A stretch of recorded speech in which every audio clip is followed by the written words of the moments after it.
Hello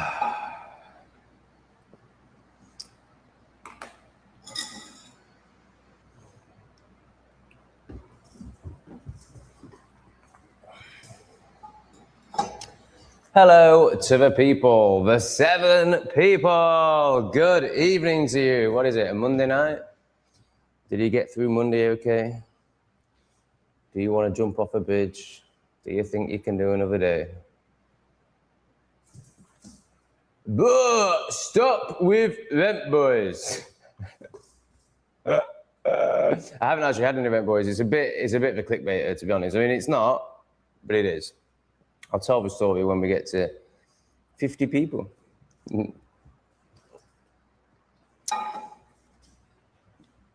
Hello, Debbie. Good morning, afternoon, and evening to the peoples, wherever they are around the world. So for most of the people's evening and Monday evening. Most of the people are recovering after their first day back at torture, enslavement. Oh my God, how much wine to get through tonight before I have to do it all again tomorrow. But this one's just going to do it by judging others. Well, he doesn't even know the story. Hey, screamers. Not at 3 in the morning when everyone else is asleep. We've got Event Boy in the chat. Nice one. Oh, Zoe's back. I thought Zoe had left us. Zoe, great to see you. I've got something for you. I've had this for ages. I've been waiting to see you for ages. Oh, no, don't tell me I've not got it anymore. Oh, shit. Oh. Not got it anymore. I've not got anything for you, Zoe. Sorry about that. Wow, Fanny's on it. Fanny's on it straight away. Thank you, Fan. Amazing. What an amazing start. That is only going to improve my mood and the stream. So, I wasn't planning on streaming today, but then that's always the case. I need to stop saying that because I go to bed every night saying, no, you streamed 3 days in a row. You can't possibly stream for another day. And I always end up falling asleep by 9 p.m. So it's fairly inevitable I'm going to wake up at this hour. But it's even more inevitable if you're stupid enough to give your WhatsApp out to someone on Grindr. What was I thinking?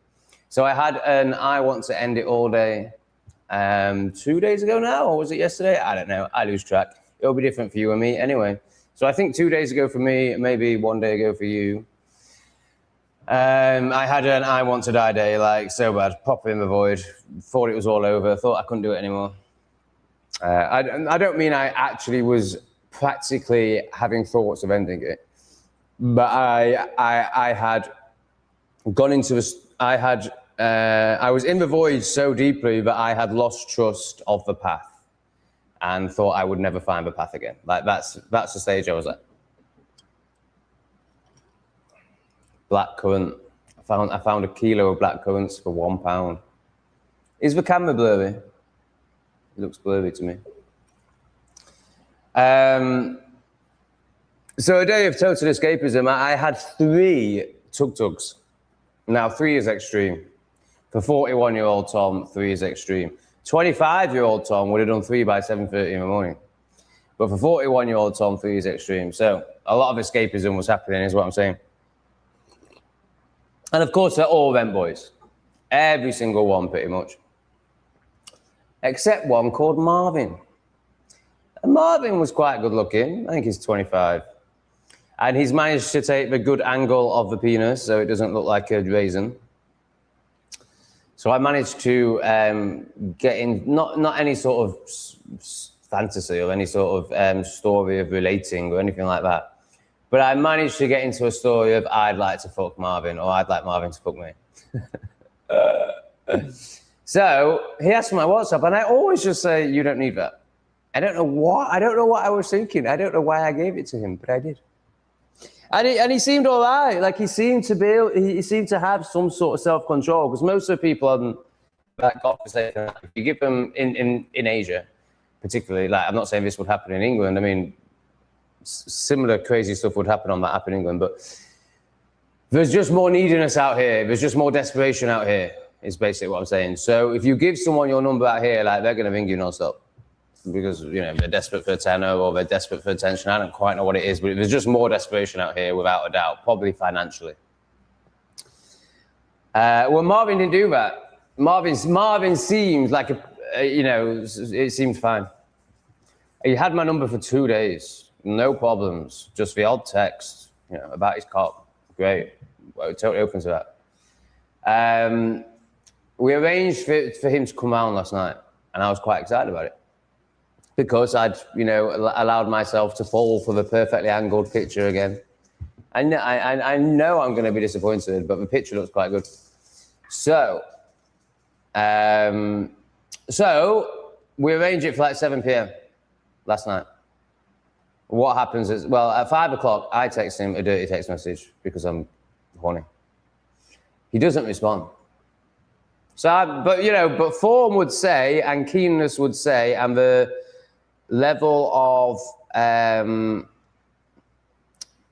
holding himself he seemed to have, like he wasn't desperate, he was normal.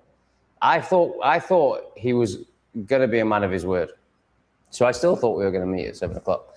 7 o'clock goes by, he hasn't even looked to my text. So I'm like, oh, okay, it's one of them. You know, because on this app, it's just an app of flakes and demons. So that was that. That's fine. No problem. He's not coming round. It's over. Whatever. He's a waste of time. That's fine. He's, you know, most people on that app are all talk. You know, they're fucking scared of their shadow. So they never actually dare meet. Oh, for fuck's sake! You're fucking kidding me, man. Spent fucking. Oh, it's you, is it, CT7? You little cat. Oh, CT7, it's a good job. You're very cute and cuddly. Oh my God, cats. Fucking cats. Oh my God, I spent so long positioning this fucking thing.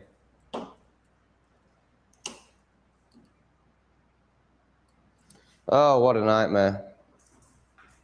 What a fucking nightmare. Look at, oh my God, I hate this shit.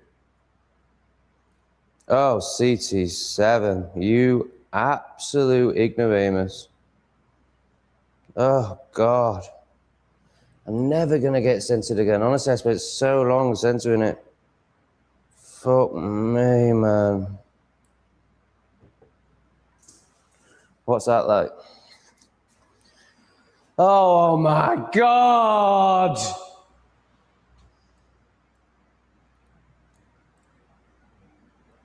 Honestly. I need to tell you about these stupid flowers on the table as well, that aren't really flowers. And I need to tell you about my laxative juice that I'm drinking, but I didn't realize it was a laxative juice. But I'm still drinking it because it's so good. So yeah, expect major ass explosions. I give up. I give up. I just can't do life anymore. I cannot do technology. I cannot do this fucking stupid shit. Look at the state of that. Oh my God. I can't. I just can't. I just can't. Right, I'm at the point where I need to employ a Bangladeshi techno person for a tenner a day to just do everything for me. Maybe suck my cock too. Ugh, Bangladeshi, no. Oh, God, no. But, you know, if I'm paying him a tenner a day, I might as well get my money's worth, haven't I? Fuck's sake! Oh, I'm so pissed off with this shit. Look at that. You can't even see the fucking cat thing. Oh, CT7, you've just no idea what a disaster this is. What a nightmare you are. Right, that'll do. Fuck me. It's so bad. It's like the sofa's like this. I can't fucking respect myself and look at that. I can't seriously do a live stream like that. I mean, it's just fucking ridiculous. But what else am I going to do? Just spend the whole live stream fiddling about with this fucking godforsaken camera? Why is it so wonky, man? What the fuck is wrong with this shit? So I don't like technology, everyone, if you're wondering why I'm getting so angry. It really, really pisses me off. It's the bane of my life. I've decided to go on a career path that involves technology. Then a stupid man called Lee came into my life and was like, oh, here, you need lots more technology. You need to learn lots more technology. And this is where it's ended. Don't you fucking dare. Don't you fucking dare. Get off that fucking wire now. Honestly, these fucking rats.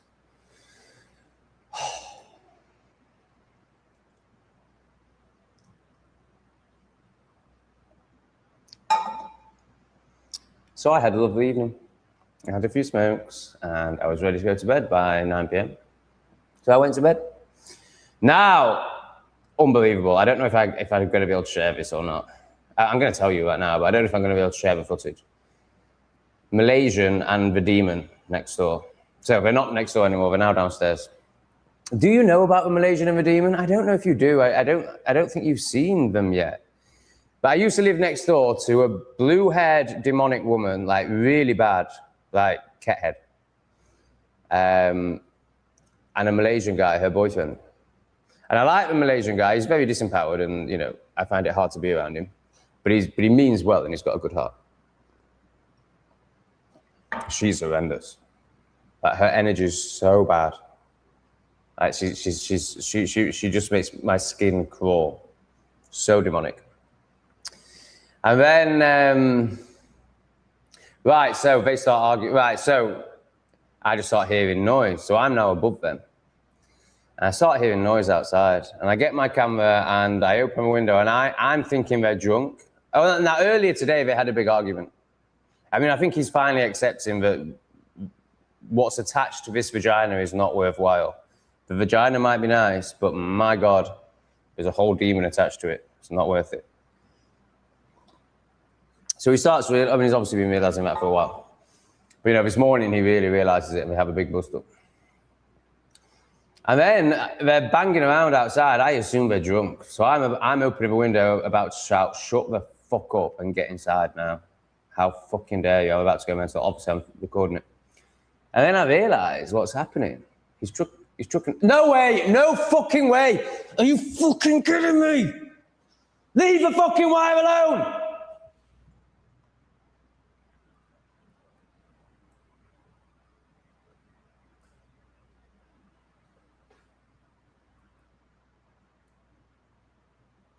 I don't believe it. I don't fucking believe this shit. Honestly, these fucking cats, I love them so much, but they're so bad for live streaming. Honestly, oh God, this camera, I hate it so much. Why are you so shit? The wire pulls it back around. It's such a bad design. It's such a bad design. Oh my God, cats everywhere, just fuck off. Can you please just go away? Right, we're definitely not getting any more cats. That's settled. 2 is definitely enough.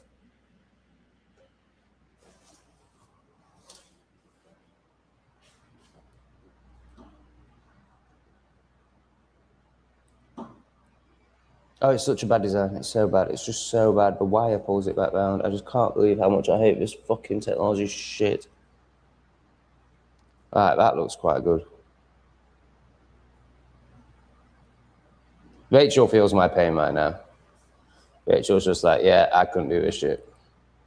She's a bit upset that I got angry with my cats, but she also understands the technology stuff.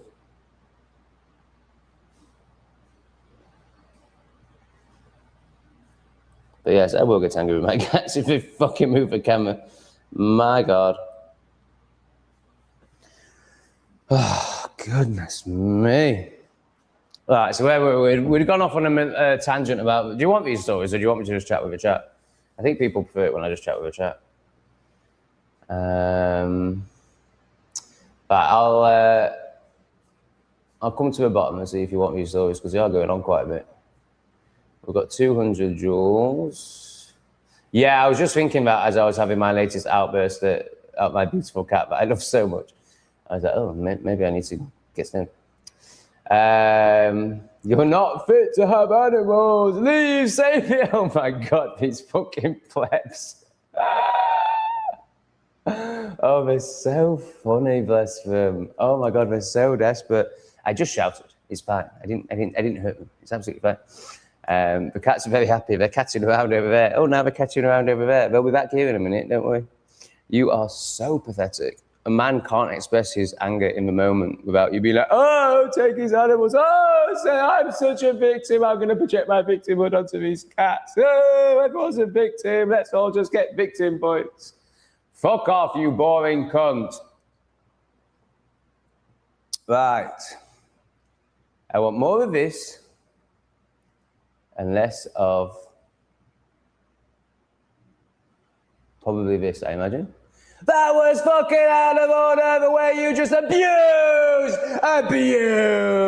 You're abusing cats on camera. No, I just shouted. That's all that happened. I got angry and I shouted. It's fine. You're allowed to express your emotion, people. This is why you're also suppressed and repressed and retarded, because you don't express your emotion and you live in the minds of others and you judge yourself and others as strongly as this. And I'm reporting you to YouTube. You think a bogman screaming at cats? Seriously, you are fucked. Oh, don't report me to YouTube. I'm reporting you. Can someone stop this person, please? Authority, can we have a bigger government? The government's not big enough. Can you all do more damage? Can you all have more control, please? We need more control, because I'm so scared.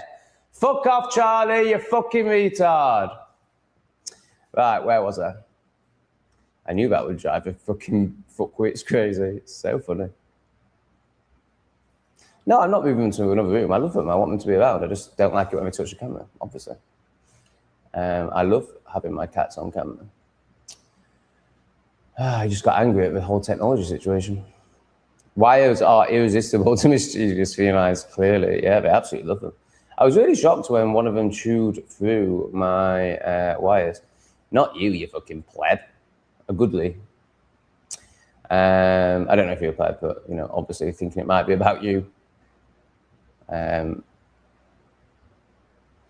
All right, let me get back to my story in the other day about family, world news. Right, so I was at the Malaysian. So, yeah, so I realized what's happening. So Mr. Malaysian has got the demon's stuff in his hands and he's throwing it down the drive. So I went from thinking it was a situation that I had to control to, oh, okay, let's just let this play out and film it, of course. But whether I'll show it or not. So this is a new thing that I've got to where I'm starting to have a modicum of respect for people around me. And also the balance between entertaining you and serving my YouTube channel and respecting people around me and not causing problems in my life is shifting. So before, there'd been no doubt that would go on YouTube and I would not care how he reacted. No matter how he reacted, I'd be like, well, I got a good video of it. I don't give a fuck. That shifted. And I'm starting to be like, do I really want to share my neighbor having a massive domestic? Because that's probably going to affect my relationship with my neighbor. So I'm starting to value that more than the YouTube, which is quite interesting. But I probably will show it. I probably will still, I imagine the balance is still more towards YouTube. And so that all happened. So I didn't manage to get straight to sleep. That's what I was telling you about. And then I finally got to sleep. And at 3 o'clock in the morning, my phone starts ringing. It's Marvin. So he's ignored me all evening. He's gone back on our arrangement. He's totally ghosted me. Fine, no problem. But don't then ring me at 3 in the morning when you're pissed up. How fucking dare you? So that woke me up. Obviously, I just killed his call. Obviously, I'm going to block him now. But like, why did I give him my number? Like, just fucking mental. So he's not Event Boy. I should clarify. He's the only one on there that isn't. But it made a much better title, obviously. So so that's why I'm here streaming, because that fucking retard woke me up. Unbelievable. I just can't. How dare you ring someone at 3 in the morning, especially when you've ghosted them all evening? Like, what are you thinking? And this is the caliber of person you get on that demonic app. And he's one of the better ones. He's the one that's not fucking selling his ass. Everyone else is selling their ass. It's so bad out here, man. Honestly, it's so bad. Kind of good, but bad, really. All right, let's delve into a chat. No chat. No doubt there's way more fucktards. Oh my God, there's so much fucktards, man. Calms, they're pills, aren't they? Oh, there's PCA. Someone phoned me NSPCA. I really want to nail like the what creates this. So this is when someone is so weak and disempowered and so lacking in responsibility and stoicism and self, a meeting of self. They love authority and they love, like, can you sort him out? You know, like, think of the COVID people, think of the maskers, think of the ones that were like, you need to stand there. This is that energy, man. They're so bad. They love authority because they're so disempowered. Oh God, just the worst. Them boys have found a niche in the market. Human alarm clocks was always going to happen at some point, but that didn't come up with it first. Why can't we have more people like this? Why are there so many fucktards? Look how desperate this person is. Like, literally, nothing happened there. I just shouted. I got angry and shouted. Like, nothing happened, and this person wants to get the NSPCC involved. And what the fuck is the NSPCC? Isn't that a children's one? They're just mental. They're actually mental. Cheers for the Jules edit. They're just mental. And then this one thinks pills are the answer. Like, there's a green herb, mate. What are you talking about? Justin's just like, what the hell's going on? Justin tuned into me effing and blinded and the camera being all over the fucking place. Caluso's chilled out. He's taken too many shrooms to care. And Caluso's met himself. Caluso isn't obsessed with authority and tries to control others because you're so scared of meeting yourself. Enlightened man vents anger at aggressive cat. Yeah, exactly. That's exactly what happened.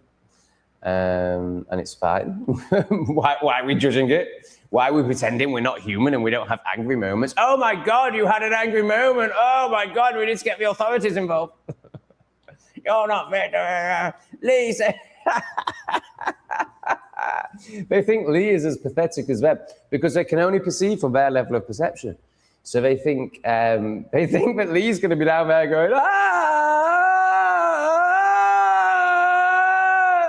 and he's going to run up and be like, oh, you bad boy, you shouted again. No, Lee's just going to be laughing.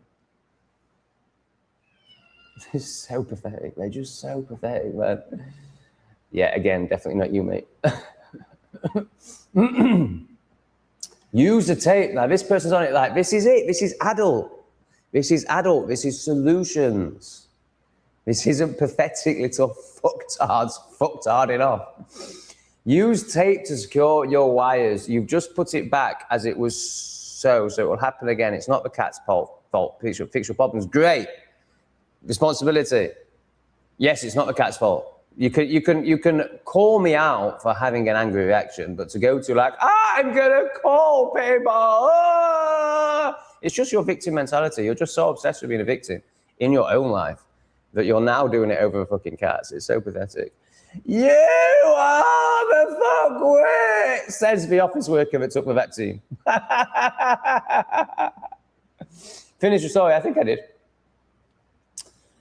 Tom, I just thought of something. What if you create a decoy laptop camera setup for CT, complete with tons of dangling wires?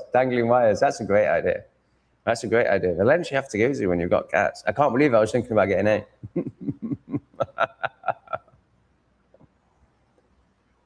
And then someone's like, lock them in the room. I think it might have been Rachel. Like, are you mental? Like, they're my cats, man. Definitely want them about. Even put this in the live stream so everyone can see them.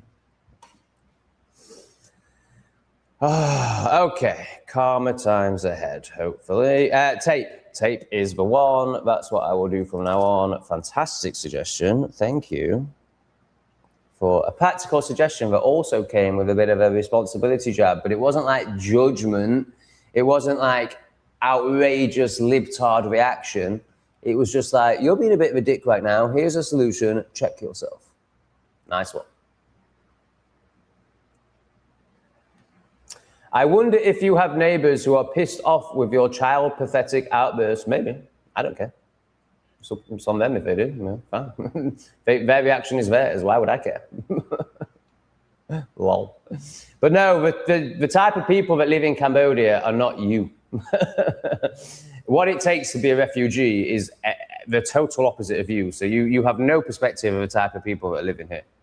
They're all refugees. They've all met themselves. They've all taken some responsibility. They've all created their own existence. The last thing they want is more authority. The last thing they're going to do is shout out to organizations for help because they're so disempowered. No, they're the opposite of you. They don't live in complete judgment and finger pointing. They're actually starting to do this, and there's many of them that are fully doing this. So no, you will have no perspective of the type of people that live here. Also, there's no one else on this floor, so you have no idea what you're talking about. So once again, it's the projection of the pleb. Oh my God, what the fuck? Really enjoyed the video about the cost of living pricing on rentals, but can't watch this shit. Why? Fine. It's not going to change. Do you want me to change, Martin, to suit you? No, you can fuck off. Glad you enjoyed the tour video, though. It was a little bit different. Yeah, it's like a mixture of the two, isn't it? Like, really, if I'm doing the, I realize, you know, when I watch Nikki, the lap YouTuber, 200,000, very different to me. Like, completely the opposite kind of YouTuber to me. You know, I realize, you know, what that video really needs to be and the amount of effort that needs to go into it. And I just think, oh, I can't be able to do that. So it's like it was, for me, a video like that, it was still too much like my other videos. Like, if I'm going to do a video like that, I mean, it was different because I was actually looking for the house myself. So it started off as, you know, I filmed it as a normal English refugee video, then realized it could be something a bit different. But really, I need to actually do a video like that where I really focus on the information and not like trying to make you laugh. And the relationships with the estate agents and all that, like, cut all that out. I don't know, man. I don't know. I'm still learning about videos like that because I've never really done them. But I felt like it was a pretty bad job, to be honest. It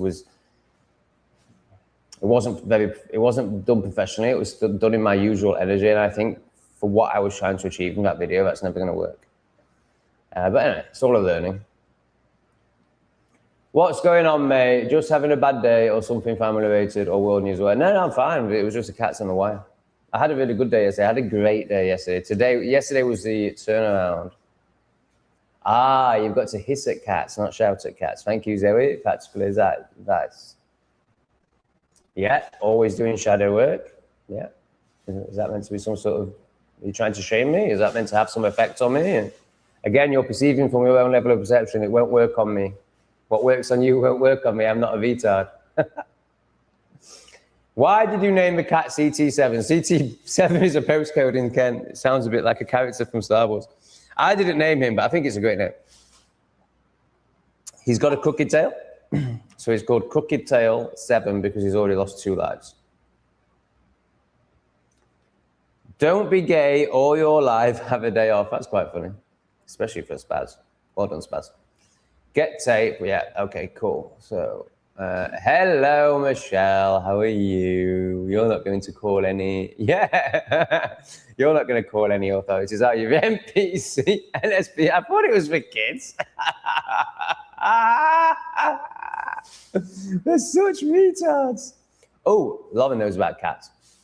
Cats are such sensitive beings. They will learn not to trust you if you shout at them or don't handle them with care. Love them for whatever they do, even when their behavior at first is inconvenient. Okay, yeah, that's fair. I agree with that. I had a reaction, you know. Have you ever had a reaction? The only difference is you weren't filming yourself for the whole world when you had a reaction. Oh, God. I don't care what you suggest. Oh, no, you're all right, actually. I would suggest being more humble. You are calling your audience fucktards minutes after losing your shit with your cats because of your failure to secure wires. Work on, yeah. I mean, have you not seen my channels? That's exactly what I'm doing. That's what the whole channel's about. You'd have to come. So, seriously, if the cats weren't hurt, of course we should treat animals in our care as best as possible, but they don't fear him at all. Yeah, I mean, it's just obvious, isn't it? Absolutely obvious. Hope that at least the rent boy was doable. Obviously didn't listen to the story. At least the head girls are not here tonight shaming people for laughing at a joke. I think that's some personal vendetta she has with somebody in the chat. Riley agrees with Lauren. Hello from Scotland. Love your rants at the haters. No one else on YouTube does this. Yeah, so I'm going to do this. Oh, I like you a lot. Thank you, mate. Thanks for your support. And when I get English refugee up today, I think I'll do a 5-minute section in each video that's like retards of the day, where I read the comments from the video before and just rip them all apart. I think that's going to become a big feature of English refugee. Why are you shouting when all you do is complain about noise, yet you are screaming like a bitch? Because I'm alive and I'm human and I'm expressing myself. Is that okay, Charlie? No, it's not okay. Well, tough shit, it has to be okay, because it's my live stream, and you can fuck off back to the office where you belong. Take another booster, mate.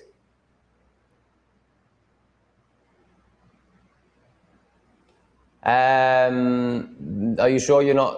hey, Jack. Have you forgotten that we're on 3 different channels and you'll only see the comments on the channel that you're on? 514 in Sayami. Tom, remember noise pollution and how much it irritates you? Yeah, I'm in a really good quality flat with really strong, thick walls and no neighbours. Calm down. Same people who say call the RSPCA or the NPCC are the same people who pull out their phones when something tragic happens on the street instead of helping. Yeah, of course, they're absolute pussies. Worst of the worst. Oh, at least he didn't take a vaccine, a test, wore a mask. Oh, that's not true. You definitely wore a mask. Are you honestly telling me you never wore a mask? Or had an app on the phone? You have been bummed by presumption. Yeah, of course. I am going to make presumptions based on your retardation. So, of course, most people who are like you have done all those things. So, of course, I'm going to make that assumption. That's fine. You're still a retard, clearly. So I'm still that. Don't matter, does it really? Well done for not being so retarded that you poisoned yourself, though. Still working in an office, though, don't you, mate? Still enslaved. Yeah. Kitten seems to have recovered, Tom. Callie is whizzing about the back of your sofa, happy as ever. Yeah, she's still coughing, mate. But she's fine. So I keep talking to AI about it, and AI is basically saying as long as they're not discharging, still eating, and have good energy, then you don't really need to worry. Of course, it's also saying, you know, it's been 5 days, you probably should go to a vet. But it's basically saying as long as it's, you know, these are the things to look out for where you need to get worried, and none of those things are happening. So I think she's just got a cold. What I'm scared of is that it's cat asthma. I mean, she's just so full of life. Like, she's just jumped into a fucking bucket and then jumped back out. She's honestly, guys, Callie is amazing. Now, am I right in thinking it's not usual for kittens to purr? That comes later in their life. She's so purry. She's so purry. It's unbelievable. CT7, no. Thank you. Wow, the haters are on form tonight, Thomas. The cats are great. Can't use a P word for the cats. Blanks me out, for fuck's sake. Pussy. Oh my God, that's ridiculous. That is so gay. It's so boring, isn't it? So boring. It's about as boring as the haters. Cracking. Last 2 videos, very interesting and funny. Tie-dye landlord. So I asked the question in an episode soon, is this guy wearing the same top every day, or does he have the same top? Does he have many copies of the same top?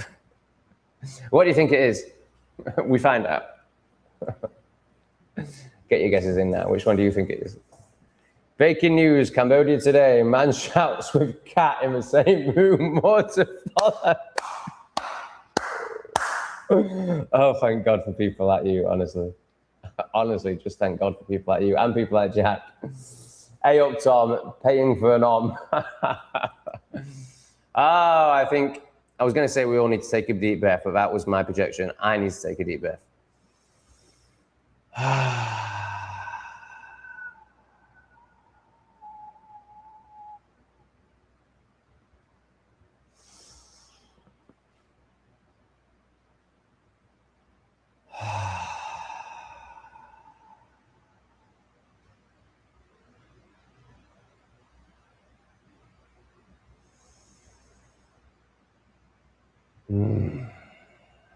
Thank you, Jack. I'm not going to quite go to Om levels because that would just feels a bit egoic to Om on camera.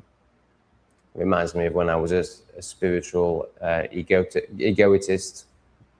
When I was of the spiritual ego, and everyone, oh my God, we'd all sit in these circles, and then if so would be like, okay, let's close the circle with an Om, guys, and then everyone tries to do their best Om and out Om the person next to them. Oh my God, it's such spiritual ego bullshit. Thanks for helping the plebs, Riley. They need all the help they can get. To be fair, some of them did say RSPCA because that exists in Cambodia. For a man shouting at a cat. Oh my God. How conditioned into a nanny state are you where you think, what happened today where I just thought, oh my God. Oh yeah, there were kids playing in a boot. So there's a truck driving along, boot open, kids playing in it, having the time of their life. And I was just thinking, my God, if that was England, like, and people would be like on the phone to the police, they'd be chasing the car down and swerving in front of it to stop it. And I was just thinking, it just shows how everything is conditioning. Like out here, that's totally fine because it's totally normal. And then in England, you'd have women literally ripping their hair out over it and screaming and like calling the police like it was the scariest thing ever. And it wouldn't be unjustified in England. Like that would actually be expected. That would be seen as virtuous. To do nothing would be seen, you know. But it just shows how strong culture is, how strong cults are, how strong conditioning is, and how we all think we know something, but it's all just based on our conditioning. Like out here, no one reacts to somebody having kids in the boot and the boot open as they drive along. And of course, I think there's a balance. Like I personally wouldn't have my kids playing in the boot when I'm driving with the boot open. Like that would feel very unsafe to me. But I also don't think they need a booster seat and to be strapped up and, you know, and I need a £50 fine if they're not. Like, fuck off. So, yeah, so these people are coming from authoritarianism. They're coming from strong authoritarian conditioning that we receive in the UK. And then they're applying that to Cambodia, where people drive around with the kids in the boot. There's no RSPCA here. And they're definitely, if there was, they're definitely not going to be bothered about someone shouting at a cat. Have you seen how animals are treated out here? Not so much Cambodia, it's much better in Cambodia, but like Vietnam, for example. And Cambodia. If you think that someone's going to come for shouting at a cat, then you need to see how animals are treated in Cambodia. You really need to wake the fuck up. You really need a reality check. The whole world isn't England. The whole world isn't as repressed as you. Yeah? Can you even grasp that concept a little bit? I know it's way out of your perception and you'll never... And honestly, no one will be able to perceive what I'm saying without coming to Southeast Asia. Like you have to, because it's so the opposite to what you know. You have to experience it to even begin to be able to process it. And I think you have to experience it for a year to even begin to lose your retardation around authority and all that. The roads is a really good one for this. Like we're so used to being told what to do, like red light, stay here, amber, get ready, green, robot, go. Whereas out here, it's all just flow and people have to take responsibility. People actually have to think. You know, they're responsible for their own lives. They're not just like, what does the light say? What am I being told to do now? Please tell me what to do, otherwise I won't be able to move. Oh, okay, I can go forward now. Meh, robot, go forward. You know, that is so different out here. People are, you know, there's also strong NPC culture out here, but, you know, they have to take responsibility. Otherwise, they're dead. Your raw, unedited footage on ER is great and unique. Cheers, mate. It's definitely unique. I'm not so sure it's great, but it's definitely unique. I think it's of value. And honestly, the value to me is $30 a day now. To be honest, I mean, I am still a bit voidy, so this might not actually be true, but I've lost interest in YouTube. I've totally, the haters have finished me off in terms of caring about it or taking it seriously or caring what people think in any way. For me now, English refugee is just a cash tool. I'm done. I don't care anymore. There's still, I suppose there's still some purpose in it, dropping a bit of wisdom in there, waking a few people up maybe, but I don't feel that anymore. I don't pretend it's a passion anymore. I don't pretend it's a purpose anymore. It's just how I earn money. And that's because of the haters. That's what they've done. And obviously, you know, I have to take responsibility for my stuff. Like, I say that's what they've done. Like, that's the finger pointing. I'm doing what they're doing now. But there is a reality that when you receive so much hate, when all you're doing is trying to entertain people and wake a few people up, and like, yeah, okay, you go a bit far sometimes, but you still show that on camera because you want it all to just be totally real. I don't want to do what everyone else does and just show the shiny bits. I want to show it you all. But that's not received. It's not, and I don't expect people to be going, oh, well done, you shouted at a woman. No, I don't expect that. But at least appreciate that I'm showing it you all. But no, they just want to judge. So I'm done. I'm done. I'm just churning out the content. I'm barely looking at the comments. It's just a fucking 30 quid a day for me. I mean, I don't think that's really true. I think that's a reaction, but that's how I feel right now. Not that a British plebs, it's a different country with different ways. They're not as anal and retarded as everyone is in England. Not that a British animal charity is going to fly out to Cambodia to rescue the cats from a man shouting.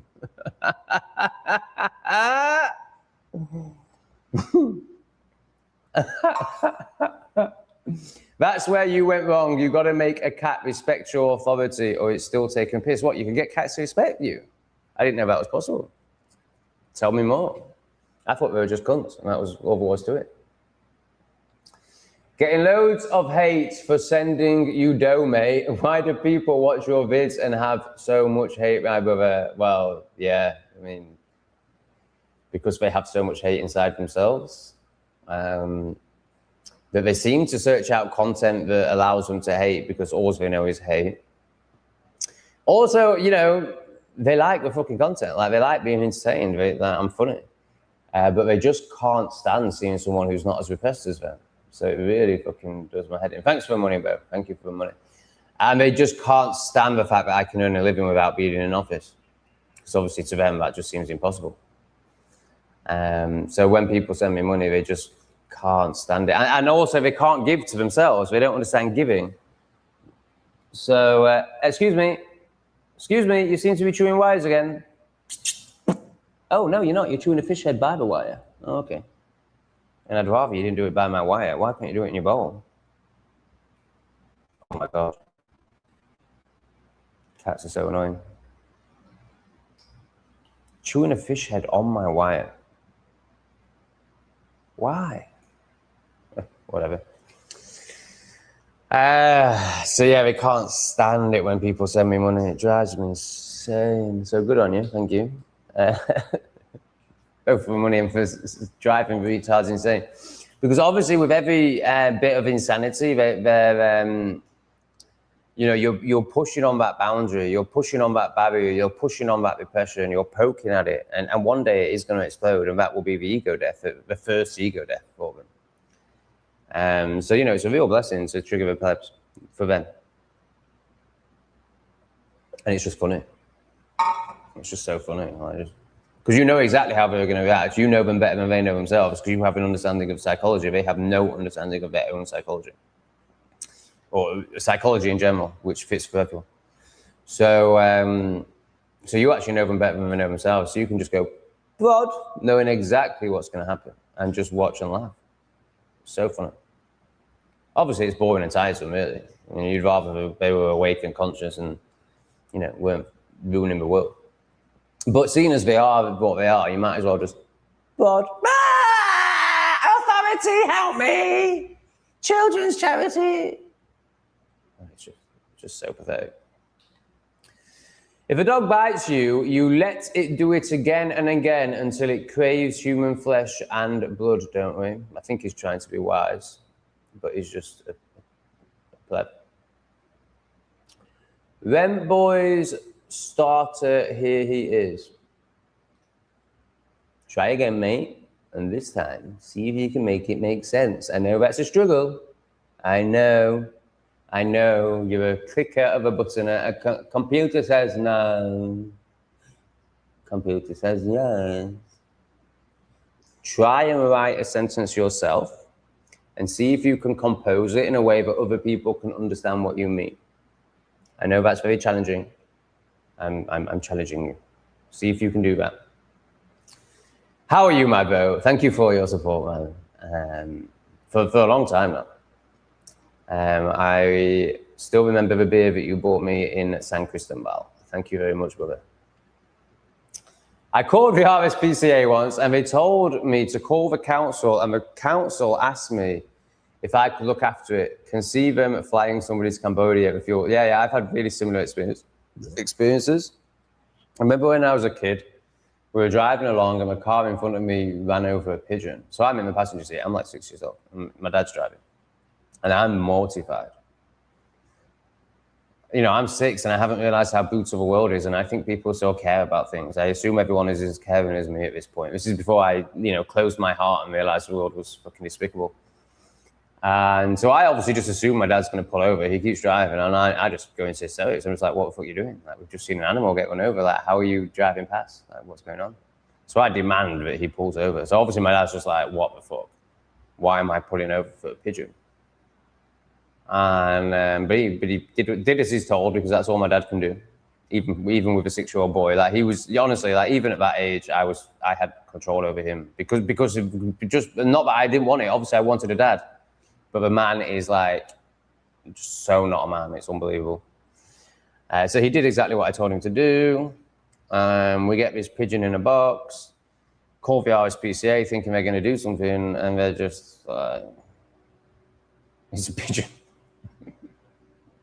So I don't actually know what we did in the end. I can't remember what happened.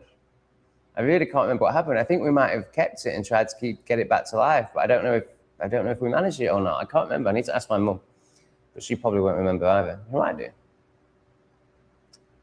No, I'm retired, you idiot. I did a whole life of slavery and now I use the word retired because I'm such a slave. I never managed to empower myself. I never managed to make enough money to leave the system. I was a slave for my whole life. And now they've given me 20 years while I'm decrepit to spend a bit of money and be free. But I'm just going to spend it all being angry and projecting onto others because I haven't met myself and I'm so scared of myself.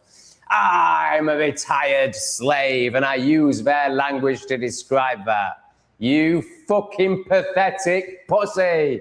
You fucking stupid slave bitch. Fuck you. What a loser. Ha ha, fuck off. I heard her jumping in that bucket. Yeah, man, it was quite a jump and she jumped straight out. YouTube definitely doesn't like it. I can't put it in titles, but I think I can say it in videos, but it might get me cast into the bands of the shadows. But that's already happened if that's the case. Pussy! My partner has been subscribed for a long time. What about you, though? Are you going to subscribe? You look like a lesbian. It's hard to say because it's a very small picture, so don't take it to heart. But you look like a lesbian from here. So are you and your partner scissoring over my content? Are you getting your juice on the telly as I make you laugh? Please tell me more about you and your partner scissoring. I'm very interested in scissoring and what you get out of it. And why don't you like cock? So much better than fish hole.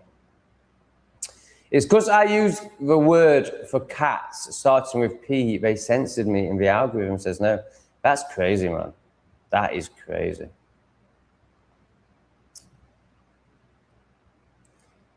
Oh, more about her partner. My partner has been subscribed. Oh, I think she's trying to make the sentence put a bit more fluff in it. My partner has been subscribed for a long time. Love your voice. Really? I don't like my voice. I feel your patience wearing very thin. I don't have any patience. I'm working on patience. I think my voice is like kind of ratty and high-pitched and childish. It's not coming from my balls yet. It hasn't dropped. I remember when a friend and teacher of mine at the time, and still actually, like, my God, that guy's amazing. And he has the most incredible voice. like the most stoic, manly voice ever. It's like mesmerizing. And he was like, he just dropped in. He was like, and yeah, your voice will change like as you do the work. And I was like, I was still completely repressed and conditioned at this point. And I was like, what do you mean your voice will change? Like I believed you were just born with your voice. And he was like, no, like as your energetic, as where you are changes in your body. He would have used better language than this. I seem to be buffering. Am I buffering?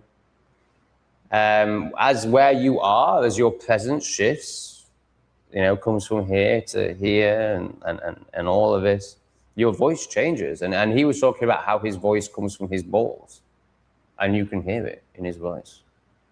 So I would much prefer a voice like that. I think mine is gay and childish. Oh, we've got a fellow Sheffielder. How's the camera, everyone? Let me just go to the bottom. Am I buffering? Love gays, spastic, unsubscribed, vulva. No one's talking about it.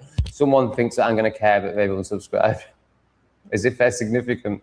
People actually think they're significant. It's amazing, isn't it? Can you believe people think that they are significant? When, you know, like, I mean, even if someone like Rachel said it, I'd be like, okay, bye. You know, even someone I knew, like, I mean, like, if it was Debbie, like, it might bring up an emotion in me. You know, it's not like I would hold on to it. But some nobody, some absolute nobody out of my 6,000 subscribers goes, unsubscribe, like they're significant. All right, fine, good. Also, they don't understand, you know, energy and you know, flow. And for every retard that leaves, a better person comes in. Like, great, off you fall. So I was speaking into something. Was it this? I feel like I'm done with that. Fellow Sheffielder here. I've been following you for a while. Thanks for killing the boredom. Yeah, I'm good at that, aren't I, man? I give you like 4 hours of boredom killing a day, of not having to meet yourself a day, of escapism a day. And I know what it's like when you're searching through the YouTube videos and it's just boring fucker after boring fucker after boring fucker, and you're like, all right, this will do. Okay, it's time for bed. Thank God for that. And then I also know how it feels to have a YouTuber that you really like. I don't really feel like, so the last one for me was The Awakened Brave, before I realized that he was an asleep pussy. I used to feel some excitement when I saw his videos. And I suppose before that, I think I had that about Charlie Veach about 3 years ago. I think he made me feel that way. God, I must have one now. Like, okay, so yeah, I don't get excited about them though. So now I really appreciate Lee's videos. I really appreciate Jeroen's videos. I really appreciate, there's got to be one. Jesse P. Watson is the only one, but he never makes videos. But, you know, I don't get excited over Lee's videos. You know, I really appreciate them, but they're not, you know, well, they are interesting, but, you know, in a different way. They're not escapism. There's no escapism for me anymore. No one can help me escape anymore. Like, none of it can grip me anymore. Like, when the Spanish invasion happened, I got gripped in that for 24 hours, maybe 36 hours. And I even watched some Lotus Eaters episodes on it. So that was gripping. But it don't feel good. I mean, it's actually great to be ungripped. Like, I'm really glad I'm no longer get gripped by things. But I do wish there was somebody that could just make me laugh. Somebody where I could just put it on and forget that I'm me for a little bit. But yeah, I can't think of anyone anymore. But I'm really glad to be that for others. Because I know how important it is, and I know how awful being alive is for so many people. What you're referring to as boredom, basically, is resistance in meeting self, which is totally understandable. I'm not judging it at all. I have it, you know, that's why I was texting this guy yesterday. That's why I was trying to get him to stick his penis in my ass. Like, yeah, of course, we all do it. So there's no judgment with this. But, you know, really, if we were flowing beings, if we weren't so repressed, there'd be no such thing as boredom, because we'd just meditate and be in bliss. But we can't do that because we've been attacked from the day we were born. And our nervous system is completely kinked and blocked. And we've been cut off from our senses to a point where people believe they're upside down and spinning around, and that, you know, the water wouldn't just fly off. I mean, it's just, you know, people people are believing the most retarded, nonsensical stuff because they're so cut off from their senses, is what I'm saying. So, so we've got no chance. So of course we're all searching for outside stimulus that can help us forget our pain and not feel our pain. So I'm really glad to do that for people, but at the same time, go inside and feel your pain. Oh wow, 7, what's happened? It's probably all going to be Jules. Oh, it's all Eric with Jules. Oh my God. I got excited, man. And it's just Eric fucking chucking in 3 pence. Thanks for the 3 pence, Eric. 6 pence, 9 pence, 12 pence. Cheers, mate. Thank you, Eric. I do appreciate it. But, you know, my excitement when I saw it jump from 3 to 7 wasn't over 12 pence. But I do appreciate you, Eric. Thank you. Hi, mate. Oh, sorry. Has your ass calmed down, Tom? Nice. No, totally opposite. So I've got a laxative in this bath. I didn't know it was a laxative when I bought it, but I had a good idea because berries are always laxatives, aren't they? Oh, it tastes so goddamn good then. So I bought a kilo of basically blackcurrants, Cambodian blackcurrants, wild grapes, basically big blackcurrants, for 75 pence. So I've been juicing them, and oh my God, within half a glass, the first half a glass produced 2 major acid explosions. Total water, 100% water, 100%. And I'd arranged to be bummed that night by Marvin. Starving Marvin. No, he's not starving. He's just called Marvin. And I need to find a way of getting Mr. Hanky with Christmas poo into this. Heidi-ho! So, South Park. I mean, that was the best. I don't know if it's still any good. I don't know how you watch it now. Is it like where it's at? But that was good escapism. Okay, where are we at? Poos. Yeah, so I am feeling, with every sip I take of that, I'm feeling closer and closer to a big explosion, a big purge. So yeah, I'm exploding on the toilet, just 100% water, thinking, oh my God, I don't think I'm going to be able to take Marvin's 3 inches tonight. So, so I did 2 big acid explosions, and then it seemed to clear itself up. It seemed to be okay after that, and I drank more of it, and it was fine. But I can feel it now. But it's morning time. It's acid explosion time anyway, and I'm drinking coffee. So, yeah, acid explosions are definitely. You know, I imagine in the next 3 minutes I'm going to be getting up to purge. You know, coffee and blackcurrants first thing in the morning. It's only going one way, isn't it? Safetyism, is that a reflection of the plebs and how scared they all are? I think that would be good. He's never worked in an office. He's led a wonderful, privileged life, living in the Middle East and the Far East. So he's chosen to live in the most unnatural place in the world, the desert, because he's completely disconnected from self and nature. So whatever you did in your life, it doesn't really matter, mate. Look how you're showing up now, retarded. So we can all see you for what you are. So it doesn't really matter. I'm going to make assumptions based on your retardation, but it's actually worse. It's actually worse that you have had a chance and you're still this bad. Like, I don't know what point you think you're proving. Like, you've already shown us what you are. A very repressed, controlling, external, judgmental, pathetic pleb. That's confirmed. I'm then making assumptions based on that about your past, which I've clearly got wrong. But obviously someone like you wouldn't tell the truth anyway, so it's all irrelevant. But we've already seen you, mate. There's no proving a point. You've already done the whole NSPCC, RSPCA thing, whatever your retarded outburst was, but we've all seen it. What now? You've been exposed. Off you pop. Go and find some pleb chat for the plebs. You might like the chat on a BBC video. That might be more up your street. Living in the desert, you fucking disconnected pleb. Trying to out-om the next person on, yeah, Lauren knows. Lauren's been in all these Hebden Bridge circles. It's not just in heaven and bitch, it's any fucking tune.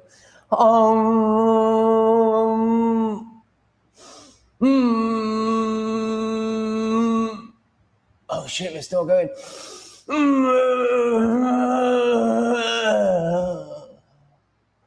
Fucking cunt.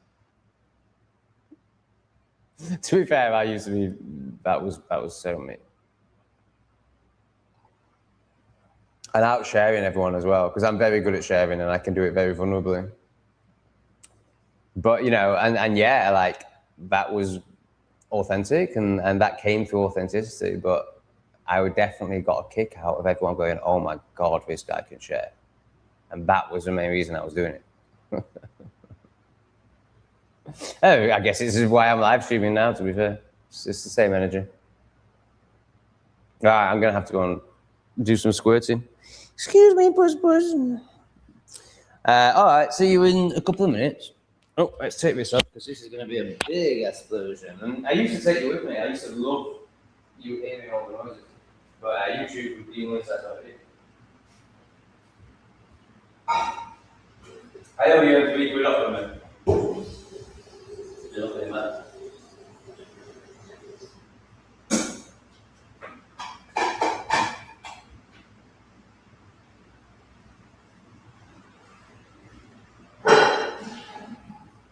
Wow.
How is anyone thinking they can come back from saying they're going to call the RSPCA on a man for shouting at a cat in Cambodia? Like, why is he still trying to prove that he's a credible person?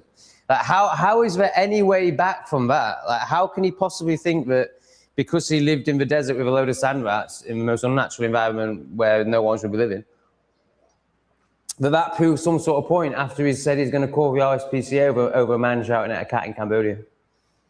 I mean, how does he think there's any coming back from that? Why is he still trying? I mean, obviously these people can't take responsibility and can't self-reflect, so he'll never be able to do this. But why doesn't he just go, yeah, that was a bit silly. I don't like the fact you shouted at the cats. I overreacted. I don't even need an apology. Just for his own journey, why can't he just acknowledge what a retard he is? Now, I shouldn't use that word because that makes it even harder for him. Why can't he acknowledge what a silly reaction he had in that moment? But no, instead he's going to try and prove a point about his life and prove that he's a viable person. No, you're not a viable person.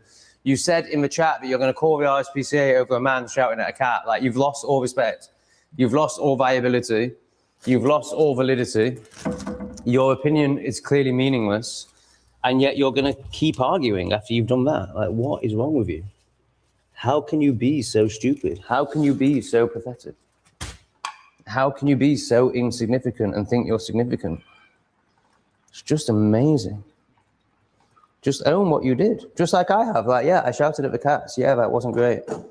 Yeah, it's not how I want to be with my cats, and it's not how I am with my cats. I can own all that. Can you own that you had a stupid reaction too? No, of course you can't. You're just going to keep trying to make me wrong and make you right by saying that you worked in the desert. Like, anyone who fucking lives in the desert is a fucking idiot.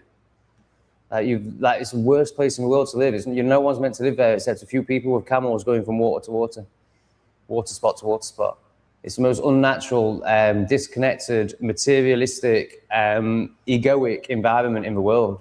And that's where you spend your time. What a shock. Dickhead.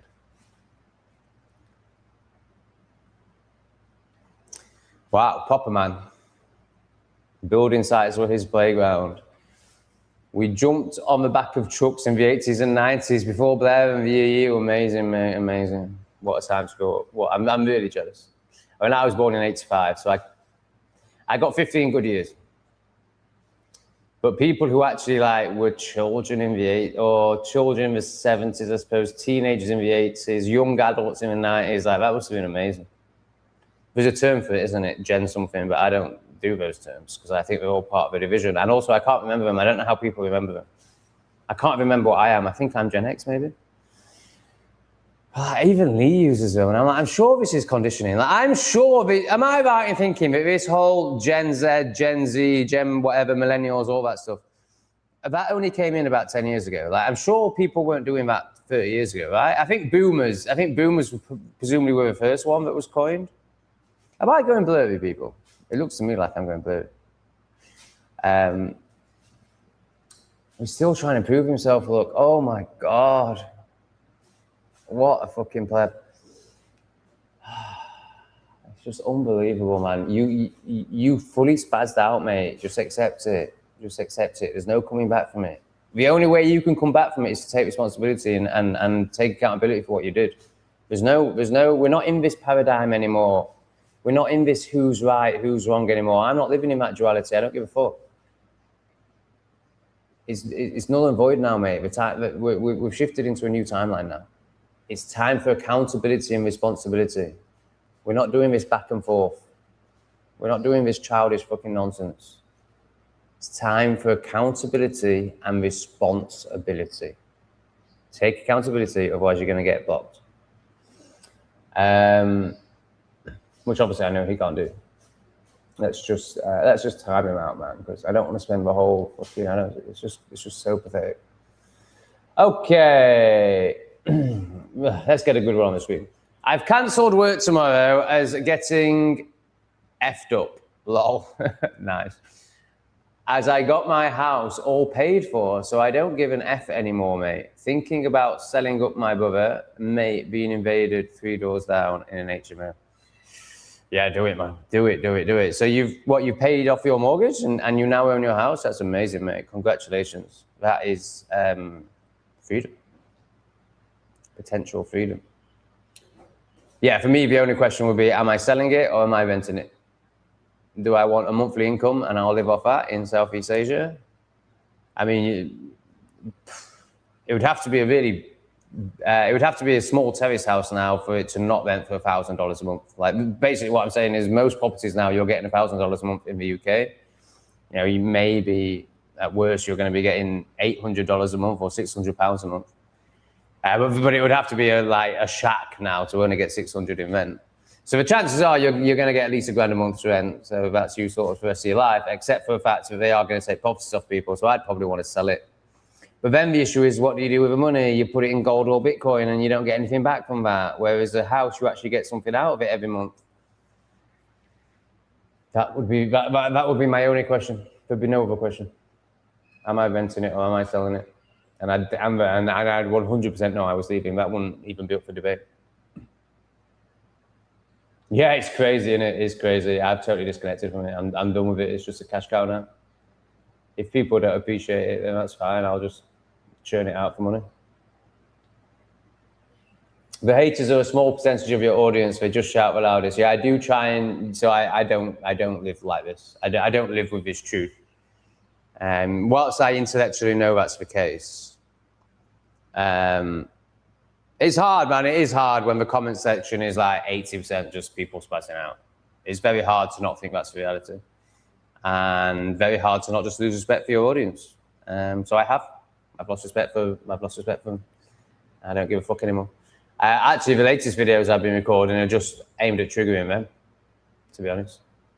I've started referring to, in the last few videos, I've started referring to myself as being lighter and gory because I know it will just send them crazy. So actually, I am letting them affect me and I'm letting them affect the content. But whatever, I just don't care. I just don't care. I don't care about any of it anymore. I've just lost interest. I mean, I am going through a big void at the moment, so maybe this isn't actually true, but the comment section has finished me off. I'm done. I can't care anymore. I can't respect anyone anymore. In general, like, of course, there's individuals like yourself that I have great respect for, and Riley, and Jack, and Zoe. Zoe's back. I thought Zoe had got triggered, but Zoe's back. I love these people, and and yeah, like, it's so not true what I'm saying, but also in terms of a collective, in terms of my audience as a collective, lost all respect. Yeah, I only found out that hate watching was a thing recently. It's crazy to people like you and me, isn't it, Riley? Like, we can't even comprehend it. Like, we can understand it psychologically once we're aware of it, but it's just incomprehensible to beautiful people. Baffles me that someone would spend their precious time watching someone they hate. What the fuck are they living among? It's just crazy, isn't it? It is mind-blowing to an old soul how young souls behave. It's just mind-blowing. But then you start to understand psychologically, like, these people are addicted to hate. Like, it's all they have is hate. Like, they don't have any other way to receive dopamine. And then you look at the left, and you see that it's just an ideology of hate. And the only reason they follow it is because it allows them to hate.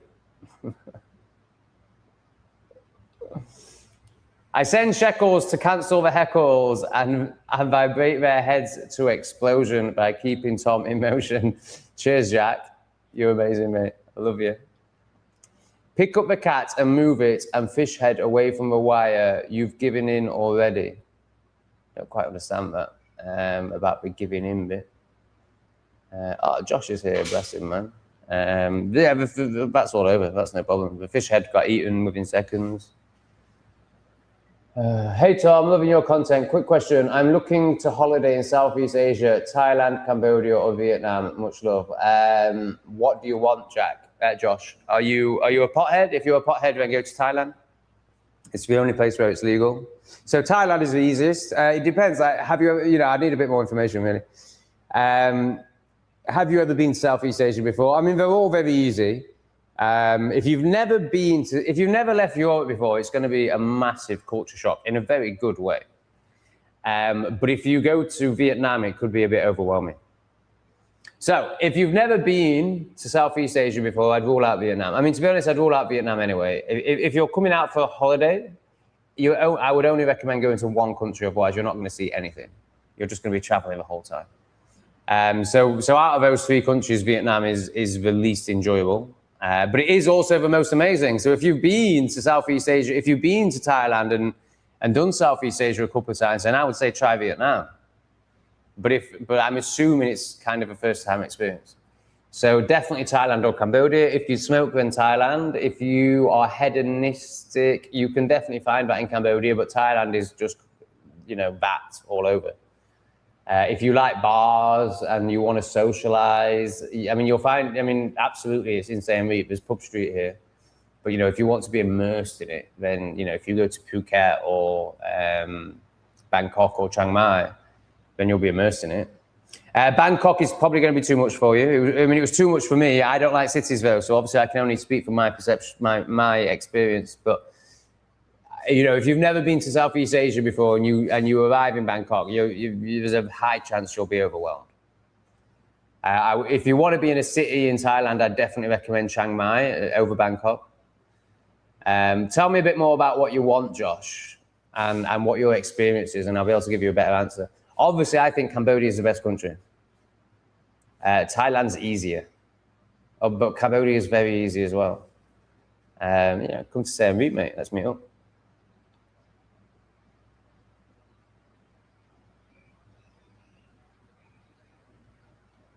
So this is Painted Black, who has been getting shit for donating. Been getting loads of shit from them, Tom. I fought in 3 wars. They would never have the balls. Pleb spot on top. So funny, innit? The jabbed up office worker giving shit to a guy that fought in 3 wars and judging him as if they might be better than him, as if they might have a better moral compass than the guy that fought in 3 wars.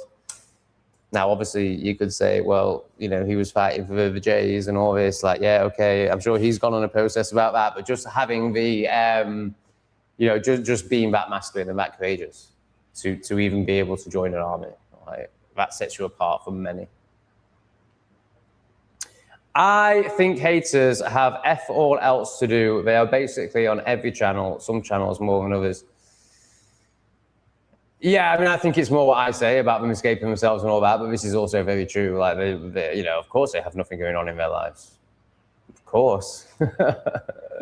And so C-Plebs spent, I imagine C-Plebs, judging by my comment section, and I love how C-Plebs shows up in my comment section, I imagine C-Plebs spends a lot of his time in comment sections, so he will see the same people over and over again. Oh my God. Oh yeah, I made a coffee. Great.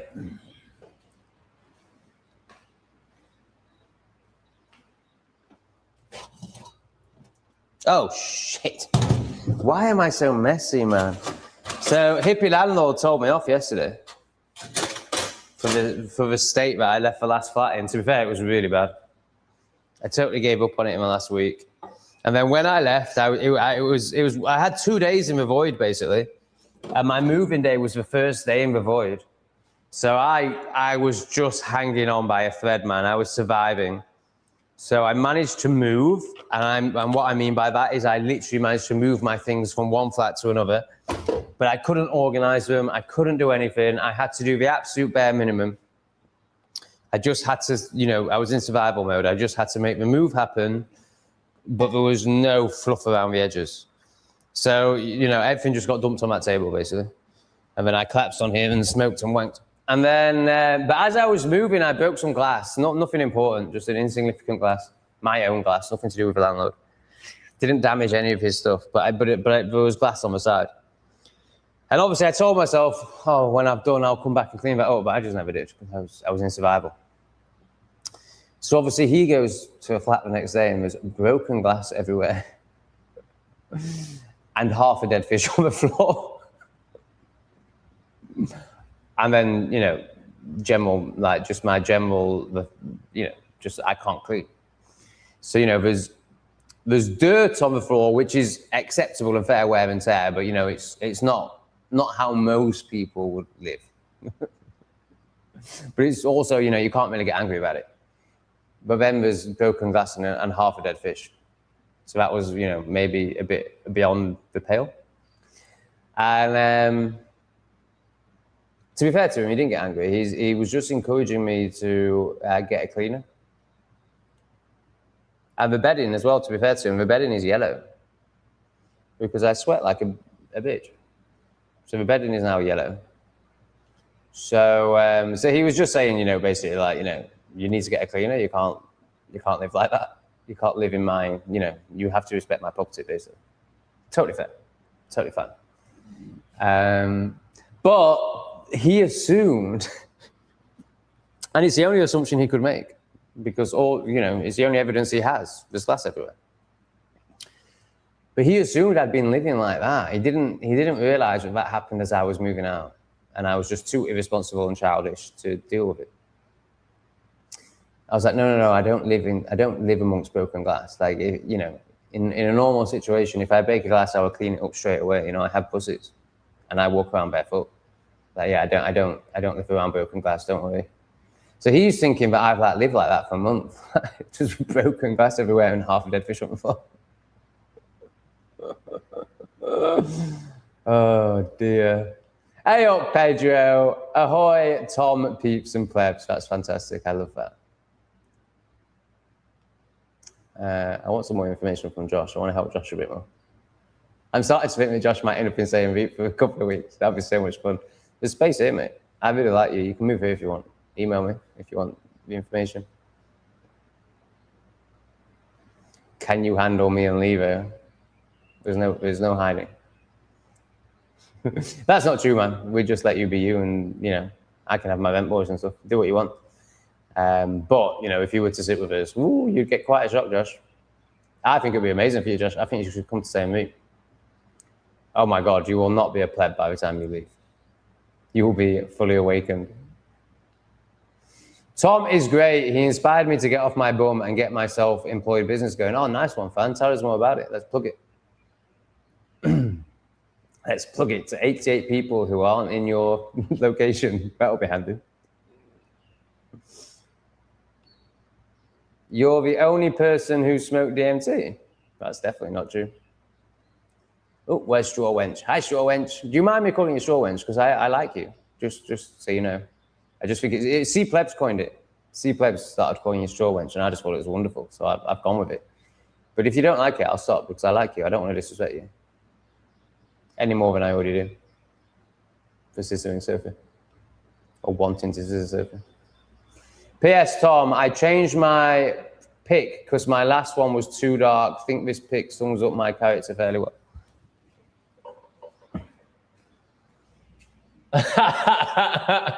Is that you?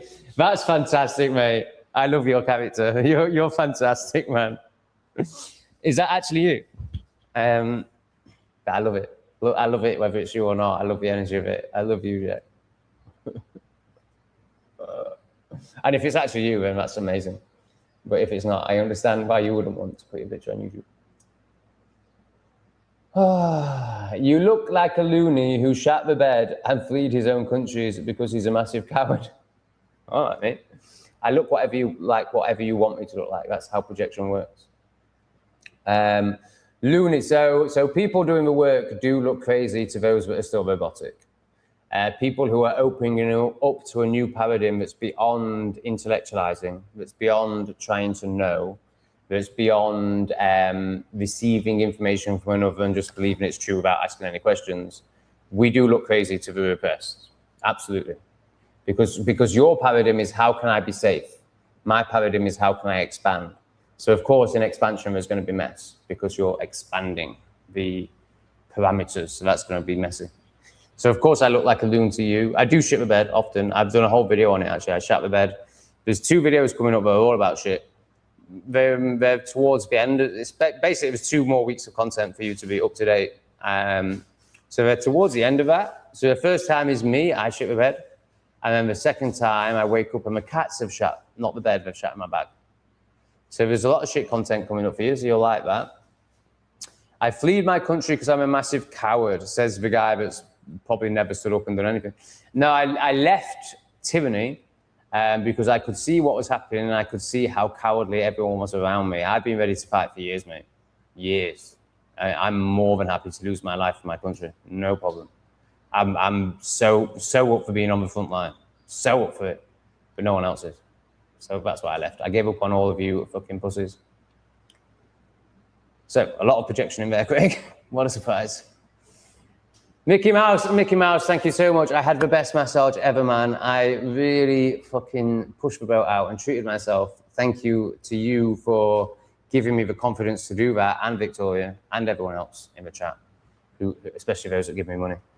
But anyone who watches my videos have contributed to this. But Mickey Mouse in particular, I want to thank, because yesterday, so you all saw what I went through in Bali because I wouldn't spend more than a tenner on a massage, and I ended up almost getting into fights with plebs who fucking wanted to chat through their massage, who were on the other side of a curtain to me. I'm never doing that shit again. So basically, after that experience, I haven't been back for a massage. I've had like 4 in Vietnam. But basically, since someone threatened to knock my teeth out because I called his wife a retarded pleb and told her to shut up during a massage, I basically thought, well, you know, and well, actually, it's not really bad. I found a body worker and just thought, what's the point in massages? But they are amazing. Anyway, so yesterday I pushed the belt out and I went to a £25 massage, £25 an hour massage spa. My God, Mickey, I can't wait for you to see it. It was a palace. Like I'm walking in the gardens. The gardens as you walk in were out of this world, like a 7-star hotel, like outrageous, like all these little gardens in water, like just outrageous. And then I walk into the place, it's like a palace. You've got 3 people serving you straight away, cold towels, juices, you know. And I almost don't book it because of the price. And then they show me one that's $27 for an hour. So I'm like, all right, I'll do it. I'll do this experience. $27 for an hour. Why not? Mickey's paying for it anyway. I'm Victoria. Oh my God, they take me to my own room. It's silent. There's a massive walk-in shower in there. It's just beautiful. The towels they use are really thick, no plastic, 100% cotton. Just the best experience, just a proper massage experience. And just showed me like how my scarcity and tightness and lack of trust has resulted in so much pain. Like all that, I mean, Santi was amazing. The Bali masseuse, she was incredible. But the facility was so bad. And the retards that went in there just for something to do and just chatted their way through their massage. Disgusting. Worst of the worst. The shit on my shoe. Having to be around the shit on my shoe. Fuck me. So you taught me something yesterday, Mickey. You taught me to honor myself and to spend more money on things. So this flat is a big step in that. You know, I could easily rent somewhere for $250 a month, and at the start of my journey, you know, think about that. Remember the first night in Mexico? Okay, forget Cancun, that was a joke. The first night at Lake Balacar, maybe, that I went to. And I was in that hut for £8. Just hating myself. So from there to this, where I'm like, okay, I can rent somewhere for $250 a month, but I'm not going to. I'm going to spend $450 a month, and I'm going to actually appreciate where I live. So it's that energy. And then you helped me step into that more yesterday by, you know, so now I'm never going to spend less than 25 on a massage. But that's not true because they gave me a 30% off refugee card. They call it an expat card. But obviously, it's a refugee card. So actually, it only cost $18, £15. But I went in there thinking it was $27. I didn't know that until afterwards. So now I'm going to go back like 2 or 3 times a week. So thank you, Mickey. Thank you so much. Like it was more than just a massage. It was an experience that taught me to honor myself more and to love myself more and to spend more money on myself. Even if you didn't keep donating, but you're amazing and keep donating. So I can definitely do it. So just thank you for everything, Mickey. Like you've really changed my life, actually. So yeah, thank you so much, brother. And obviously, thank you to everyone else because all of this is going to go on massages too. I mean. Yes, even this. Thank you, everyone, because I'm going to start massaging 3 times a week again. So I realized as well that with Santi, I was doing it 5 times a week and not wanting to spend more than a tenner. Just go 3 times a week, spend twice as much money, and have an amazing experience where you never get triggered by plebs because you can't hear them because you're in a separate room. And honestly, Mickey, you're going to shit yourself when you see it. The money and effort that has gone into this building, like the walk, honestly, mate, like it's unbelievable. It's like ponds in the middle of the floor and water features, I should say, and like £1,000 lights that go up the whole stairway. Like they must have cost £1,000. There's 2 sofas. There's 1 sofa for when you arrive, and there's 1 sofa for after your massage. So they're not mixing the 2 energies. The sofas are circular and massive. Must have cost at least $3,000, but it wouldn't surprise me if it was up to 6, 10 even. For these sofas, like they're clearly custom designed. Incredible. Honestly, mate, just out of this world experience. I can't put into words how incredible this building and this service is. Like it's out of this world. If you want to see it before my content, then you can Google this. I'm pretty sure this is how it's spelled. Obviously, if you put Siem Reap on the end of that, it will come up and you can see what I'm talking about. Outrageous. Just outrageous. Just amazing.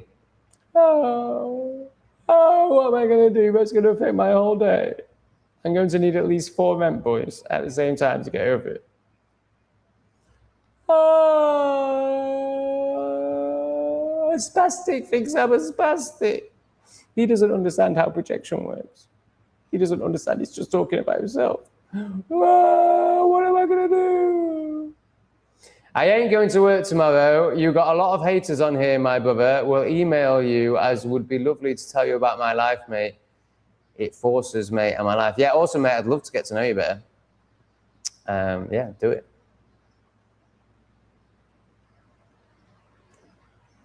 Oh, God, he's just spamming the chat with Plebery. Let's give him a timeout. What's Zoe saying?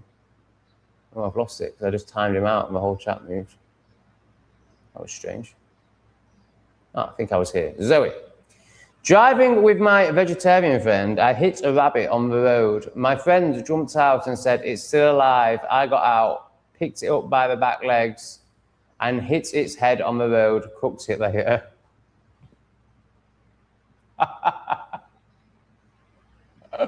How did she react? Please, Zoe, you can't. You've left the story halfway through. You've left out the best bit. Oh, Zoe, I just love how... Are you quite masculine, Zoe? Like, you have very energy. And obviously, it's not negative or positive. Well, I think this energy is very positive. I love how you show up. 1,000 joules, wow. I just think you're amazing. But it feels quite masculine, and that's not negative. It's just how it feels. I'm interested to know if you feel like you are, rather than. But then the way your family is, and like you're traditional as well. So anyway, that's not really relevant. But if you want to speak into that, then please do. But let's talk more about this rabbit, because it's just fantastic. I think what I was trying to say when I went into all that masculine stuff was just like, I just love how there's no bullshit in you. I just love how matter of fact and get on with it you are. You're just amazing. So yeah, I just fucking love you and your family. I just think that's great. I need to know how the friend reacted. I need to know that. We can't leave this stream without knowing that. 1,000 joules. Wow, that's like 500 pence. So that's proper. Thank you. Thank you very much. 1,000 joules. A goat trophy. I've got a Baphomet trophy. Fantastic.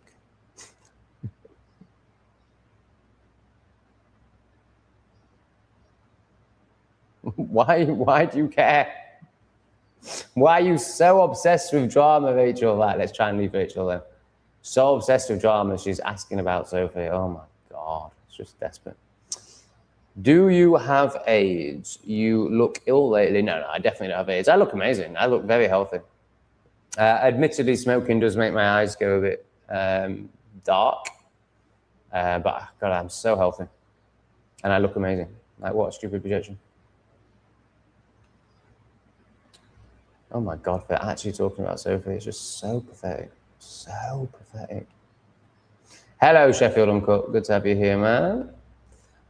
Jack, I watched your journey for 2 years before I realized I wasn't just following you. I was recognizing things in myself, and your honesty helped guide me back to things I'd forgotten. Yeah, beautiful, Jack. That means the world to me, and it makes me want to take back what I said earlier about how I don't care anymore and how it's just money. It's not true. This is why I do it. This is why I do it. And it took Jack 2 years, and Jack's one of the best ones. So, yeah. No wonder the plebs are struggling so much if it took Jack 2 years. Amazing, Jack. Great honesty. I love you, man. What drew me to your journey is the same spirit I recognize in myself. Different ages, kindred spirits. Truth recognizes truth. I respect the way you live. I genuinely care, and I'm rooting for you. Oh, I know that, Jack. I absolutely know that, man. Just spot on, man. I don't have anything to add. I just like truth recognizes truth. Different ages, kindred spirits. Beautiful wording, mate. Beautiful wording. It's exactly how I feel about you. Big up to the peeps and the plebs. Mickey, where are you from, man? I want to know what part of the country you're from. I listen to you whilst drifting off. Your shouting disturbs my sleep. Yeah, I'm not surprised, man. So yeah, so live stream wise, yeah, it probably would be better, bearing in mind the type of time that I live stream. There's going to be a lot of people that fall asleep. So I will try and take that into account more, and try and stop shouting so much. Thank you for that. That is handy, because I wouldn't want to listen. I wouldn't want to fall asleep listening. I wouldn't mind falling asleep listening to me, but I wouldn't want to be shouted at. And of course, the time that I live stream, it's inevitable that a lot of people will be falling asleep to it. So yeah, thank you for that. Shani, I feel like I like you. I can't quite place you. I think you were quite a big part of the last stream, is that right?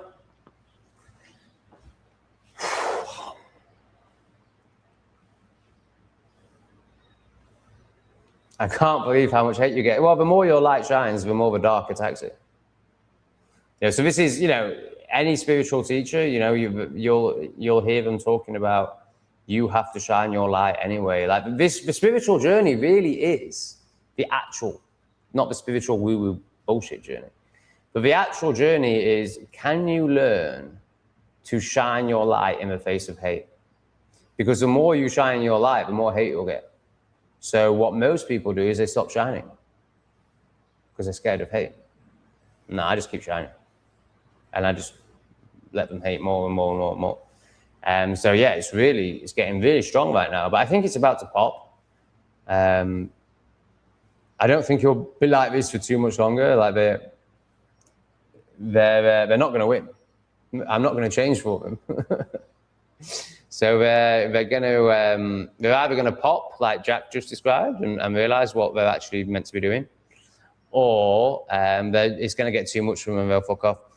But there'll always be hate on my channels because the dark always attacks the light. But I do think it's come to end. And then there's also the angry series that I did, and the fact that when I got to Cambodia and I was sober, I went, I couldn't. Control is the wrong word. Well, I went into all that anger. Let's just say that. So there's genuinely been some pretty triggering content recently as well. And then there's also, you know, I'm being more vulnerable. I'm being more open, so I'm giving them more ammunition in their mind. Obviously, it's not really. So it's quite a few factors that have come together at once, I think. And then live streaming. So people are really getting to see the real me. So people have had all these versions of me, like everything. Like there's 70 people watching now, so there's 70 different Toms. There's 70 different ideas of Tom and projections of Tom. 71. So 73 if you include the pussies. So what was my point? 73 different versions of Tom.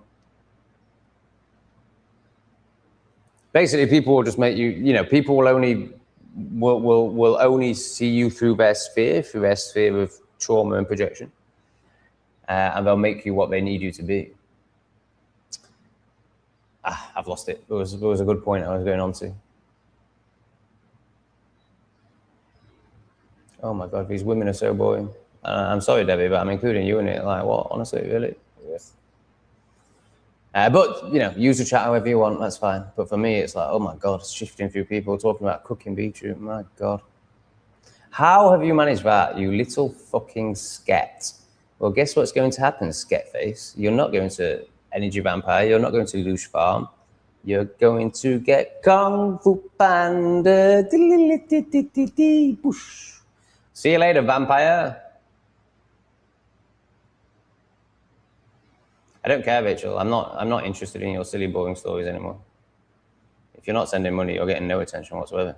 You don't deserve it. You're boring. You are a millennial. Oh, I'm a millennial. Those born in the 80s and the early 90s are millennials. Those born in the 70s and the 60s, yeah, I don't care. I'll forget. Yeah, right. So, is this new? Was it? I'm sure this is to divide us all. You know, like now we're all like hating on each other based on when we were born. Like, I'm sure that's what's going on here. I don't think this, did people talk like this in the 80s and the 90s? Were we not just one? And then there was like, oh yeah, there's a lot of old people because And the boomers came from baby boomer. It came from like the generation that had lots of babies. I'm sure that was the only one that had a name. And it was relevant because there were so many of them in terms of voting patterns and stuff like that. I'm sure this only started 10 years ago, this whole like, let's divide ourselves based on when we were born. And I understand it because now we do live in such a rapidly shifting society that it makes a huge difference whether you were born 10 years before or after the previous person from their perspective.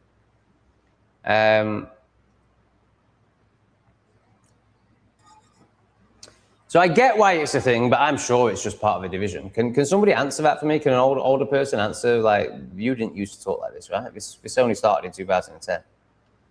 Have Bitcoin and gold gone up? Excellent. It's meaningless because we'll just go back down.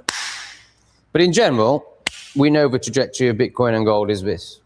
It just goes like this as it does that. Look at Shade Julix, man. Has the authority to decide whether it's up too much. I mean, if you mean by that, you think it's a false price, then I think that's valid. But I think what you might mean is that it's too much, I can't buy it. Shade Julix is such a victim, bless her. I like her, but she's such a victim in so much fear. You're looking good for 78, Debbie. I didn't realize your Poom would be so crusty. I think she means 1978. Even if you own a property in the UK, you get taxed through the years. Yeah, I think you should sell it. This country taxes people left and right. Yeah, absolutely. I think I don't think people will be owning property for much longer. I think they'll find a way of getting that off you. So if I was, who was it? Paint It Black, was it?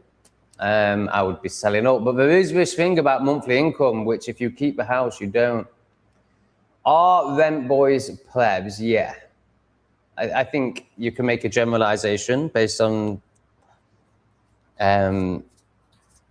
percentages. And I think it would be safe to say that in general, rent boys are plebs. But also, there is the whole risk-taking, being alive, not giving a fuck, doing what you have to do to survive.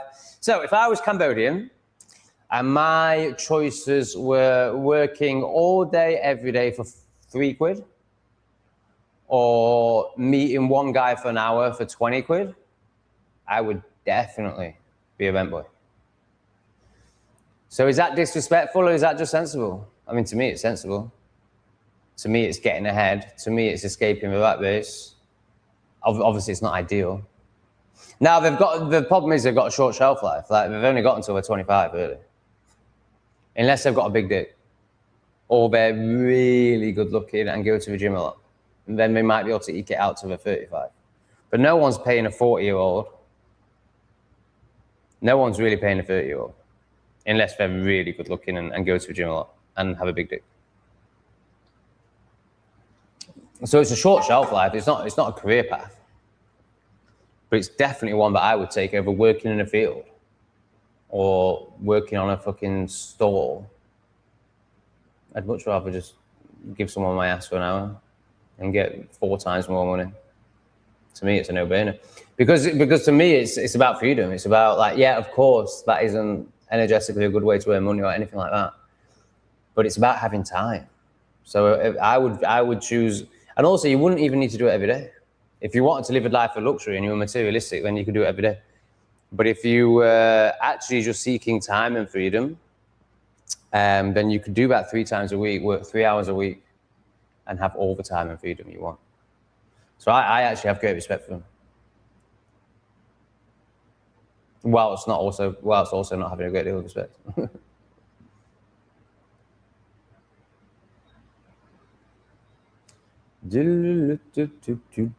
Tim, hey dude, I talked to you a few days ago about my Cambodian dog and the pandemic. Yeah, I remember. Hope you're doing well. Enjoy your life out there. How's the visa situation for you? The visa situation is incredible in Cambodia. So good. So good. I've just got 9 months. I've got 6 months that I can extend for another 3. And then I'll have to leave the country. But if I had spent a little bit more money, not much, another $200 or something for a year, then I would never have to leave the country again. But, you know, there's a way of living here As far as I'm aware, definitely, I'm sure I'm right in saying that it's the only country you can live in Southeast Asia and never ever leave. And it's the only country you can be in long term unless you're over the age of 50 and get a retirement visa. I think Thailand is, what is it, 60 days? Vietnam is 3 months. Bali, 60 days with your extension. And then Cambodia's just like, have 9 months. You never want to leave again? Oh, okay, fine. That's just an extra £200 a year. So easy, so good, so different. What did I see the other day that made me think, oh yeah, that when you've been here for a year, you get a free pass to Angkor Wat as a refugee, an expat. What? You mean you want us to be here? You mean you have some respect for us? What? I thought this was Southeast Asia. I thought you had no respect for us. I thought we were just a number to you. Oh no, not in Cambodia. You actually respect us. Wow, thanks. Mickey is trying to tell us about his doner kebab, but YouTube doesn't like it. Crazy. Justin. Pol Pot killed all those. Yeah, I'm not going to call the people that Pol Pot killed names. Yeah, I'm not even going to speak into it. It's not a crazy society. That was obviously a very, I mean, I don't think crazy is the right word. That was obviously a very horrendous period of time. And I don't know, obviously, what that was like, or, I mean, obviously, I can assume it was horrific. But I can talk about what it's created. I can talk about, or not even that, I can talk about how I experience the people and the society now, and it is the opposite of crazy. It is, everything makes sense. Everything is beautiful and calm and lovely and flows and is practical. There's no bullshit. People are just living, very live and let live. Just gorgeous, just gorgeous.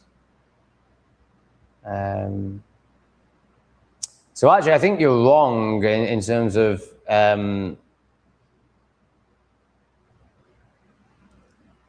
you know, this is too black and white, what I'm about to say, but if we were to class, you know, like plebs and non-plebs, and it was that dualistic of that black and white, which obviously it isn't, but let's just say it was.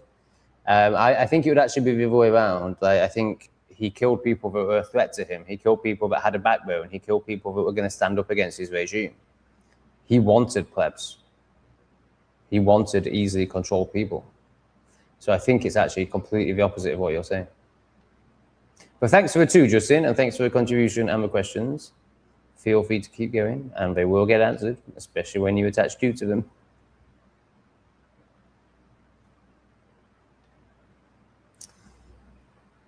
Thailand is more developed, easier to live there, and have a great time. For me, Cambodia was a bit scarier. Vietnam, I heard, was good.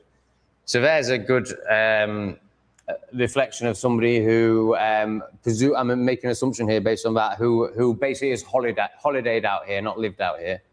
You know, it's really easy for me to forget how scary this is when you first do it. It's really scary. So this is really, really good reflection for Josh.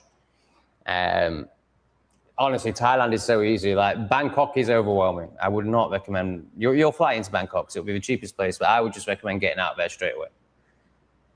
But this is coming from somebody, like, if you like London, then that probably won't apply to you. But if you hate London, then get out of Bangkok. Thailand is so easy. Now, I don't understand how he found Cambodia scarier, other than, I do, because I got to remember what it's like the first time. So all you know is westernized societies. So when you see a tuk-tuk, that's scary. It's also like, wow, a tuk-tuk, but it's like, because all you know is health and safety and repression. All you know is control. So when you suddenly see freedom and you see danger, freedom is scary. So I assume that's what he means. But if he thinks Cambodia is scary, he'd just shot himself in Vietnam. Like, wow, that's a whole nother level. But nice. Thank you for sharing your experience, Tim. Jack, thanks for the 5, my bro. Oh, how I miss the days of Matilda Street and Gatecrasher. Oh, this is Sheffield. Tiesto, the dancing, 7 hours without needing to reach for an inhaler and suffering, I can't say that, sciatica pains. How old are you, Jack? I thought you were only about 27 now. I'm sure Jack's not over 30. So he can't know Gatecrasher. What the fuck? I'm so confused. I'm pretty sure Gatecrasher burnt down when I was about 30. So if I've got your age right, I reckon that makes you about 17 when Gatecrasher burnt down. Insurance job, obviously. So I'm very confused by that, Jack. Maybe I've got your age. I must have got your age wrong. And if that is your picture, then that is definitely not a 27-year-old. I must have got you confused with someone else age-wise. So I'm going to assume that I'm confused and that Jack is talking about going to Gatecrasher and experiencing it. So Gatecrasher was certainly UK famous. I kind of missed out on it. So by the time I turned 18, it had turned into Republic and was nowhere near as cool. And then they brought Gatecrasher back when I think I was about 25. But none of it meant anything to me. Like, I just took 15 pills and bounced around like a frog. It didn't make any difference to me what the music was. I don't understand music. I was just there for sex. So it didn't really make any difference to me. I never understood all this, you know, oh, this is a great nightclub or this is great music. Like, I don't know, it's just fucking noise to me. I'm just bouncing around like a crazy frog. You can suck some cock. I don't know what you guys are all doing. You seem to be taking it seriously. I'm not. So that was my experience. But Jack is now too old to. But would you want to? Like, would you want to? Like, would you want to go into a building that's just pumping out loud noise and full of retards? Like, would you have any desire to still do that? I just can't believe I ever did it. I mean, it's why I had to take 15 pills to enjoy it. Because it was just so not me. Like, just, oh God, just disgusting. Like, honestly, man, I'd rather be in a jail than be in a nightclub now. I'm not even joking.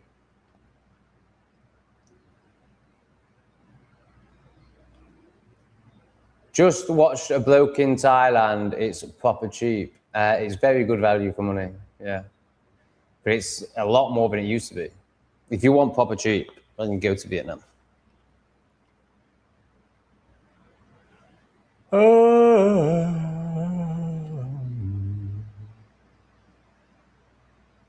Josh, more information from Josh. I've been to most of Europe. I've heard you wanted to try Bulgaria. You really should. It's great. I've been to Bulgaria a few times. It's my first time in Asia, looking for great beaches and lots of booze. South Thailand. No doubt about it. Yeah. Yeah. Just go to the south of Thailand. Koh Phangan, Sumai, those sort of islands, just check all them out. Just bounce around the islands. And yeah, just exactly that. Lots of booze and lots of sand, and it's beautiful. Very boring. But if that's what you want, that's where you go. Awesome. So, are you scissoring? Are you a scissorer? Are you a lesbian? Definitely got lesbian vibes. Yes, Sophie got blocked. She's an energy vampire.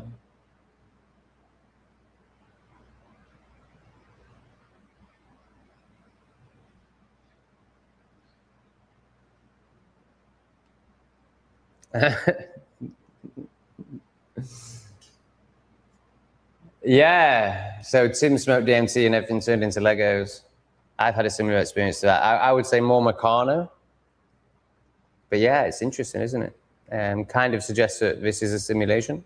Everything gets very mathematical, doesn't it? As if it's all been coded from above. Maybe not above, maybe below. Does DMT help us speak to our past loved ones? No, I don't think so. And that question comes from, you know, not letting go, holding on, which, you know, I'm not criticizing. Grief is a deep process. But you know, you'd be much better, or you'd be much better feeling it all and processing it all than trying to relive it all, trying to connect with. And also, it comes from this assumption that, you know, that they're still the energy that they were, the being that they were. Like it comes with so little understanding, so little surrender to much more possibilities than your repressed mind can comprehend. So sadly, this is why you live in fear, because you still hold on to these concepts and you still try and control things. Like, you're so controlling that you're trying to speak to somebody that's passed on. Like, that's so controlling. That's so the opposite of surrender. So no, it's not going to do that for you, but that's for the best, because you need to move on. You need to feel and heal.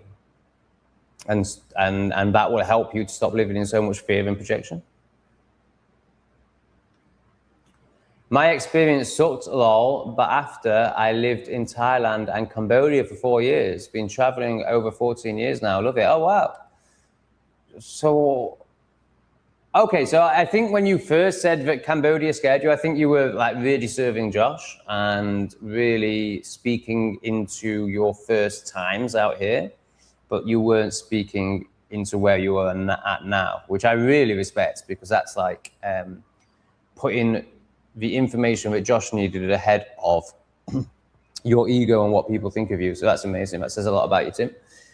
But it looks like you're no longer scared of Cambodia. You lived here for 4 years and you've been traveling over 14 years now. Fantastic, Tim. What a great life you've created. Well done, mate. And what a surprise. He smokes DMT, or has smoked DMT.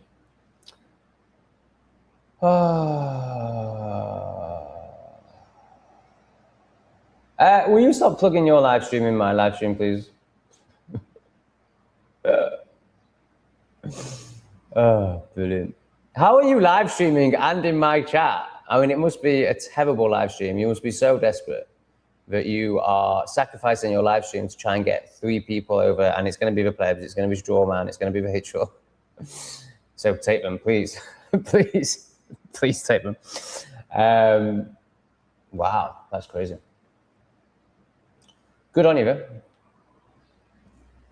You're having a bad few days. I sent something little for you to get flowers or towards a coffee, or what brings a little bit of joy. I've never done the give me a coffee thing before, so I hope it works. Oh, bless you, Mandy. Thank you so much.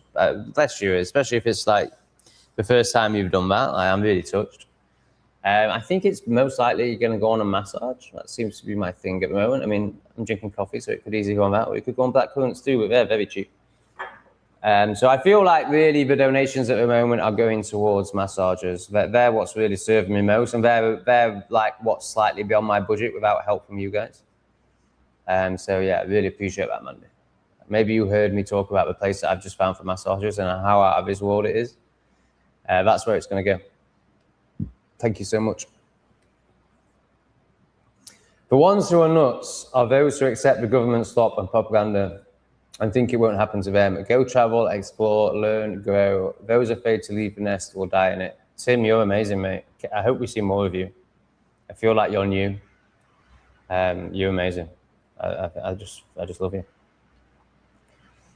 Read a story today. A Pakistani was on a plane next to a Thai lady. She was suspicious of him, but she fell asleep. She woke up with moisture on her trousers and a white substance. He was arrested. I really hope that's on Thai Airlines. I really hope that he's been arrested by Thai police and not Western police. Because obviously Western police will just let him off because he's one of the celebrated ones. I really hope it's happened in a proper country where he's going to get some just rewards for that. Oh, here we go. It was by Thai police when he got off the plane. Fantastic. I really hope he serves some time for that. That's absolutely just horrendous. So disrespectful. So animalistic. Ugh, God, they are the worst. I can't stand them. Yes, Tom, it's actually me. Oh, great.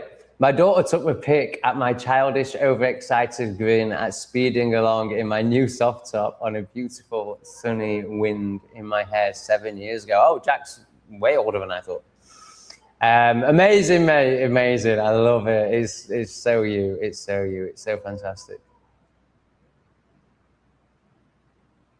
It's so fantastic, Jack. I just love you, mate.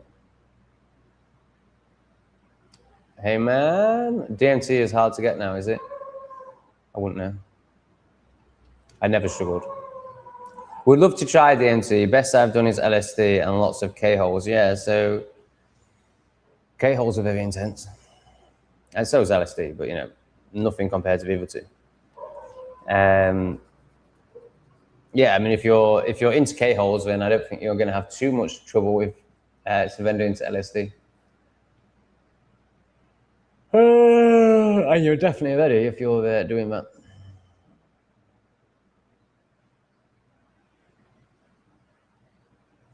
I actually, believe it or not, John, I stream based on my life and not yours. That's not quite true because I aim for the evening in the UK. But I'm not going to base my stream on one individual's needs, especially one that's never donated. So, yeah. Hey, Tim. I have had to learn how to love others, even when it's hard. That's been my journey. I've seen a lot and learned the world is cruel. Yet I still try to be good. It ain't easy. Good on you,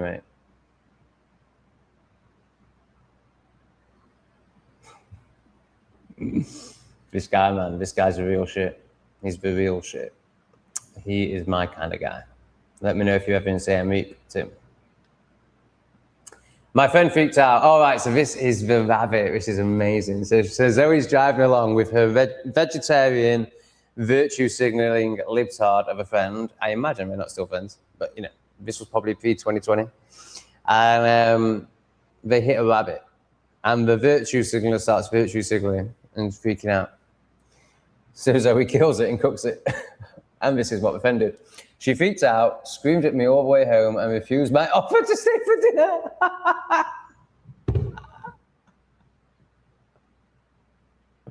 Zoe is the female version of Tim, has 100% respect and love from me. I assume you're not still friends, Zoe. Can you answer that, please? And can you just receive my love and honor, because you are amazing. I'm so glad you're back. I thought I triggered you. I thought you were gone. But you're clearly way too good to be triggered, as you're absolutely proving right now. Wow, Zoe's amazing. Oh, I've not used any stickers. I have actually got OBS. I've not used any stickers. This is for everyone that's donated. Thank you so much. You're all absolutely amazing. They're the only gender neutral ones I've got. Thank you so much. I mean, not, you know, some men might argue they're not very gender neutral.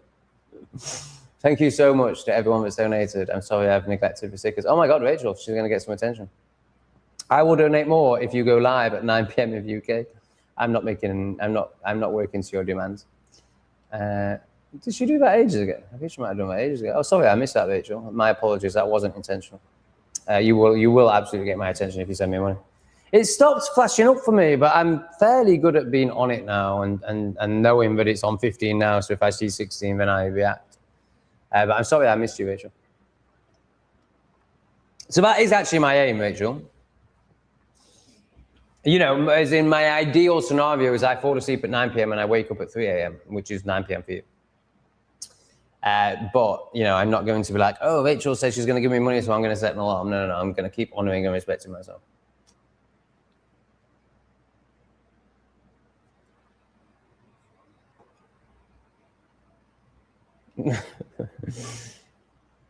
Debbie, in my house, I'm sure we all live on different timelines. Yeah, I bet.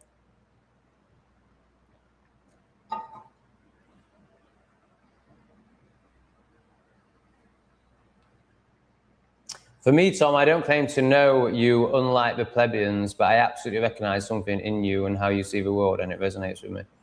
Amazing, mate. You're so right. Like how the plebeians just go straight to the extreme, go straight to the judgment. goes straight to the hatred, like the black and white, the duality, the it's this or it's that, I'm right, you're wrong, like just disgusting.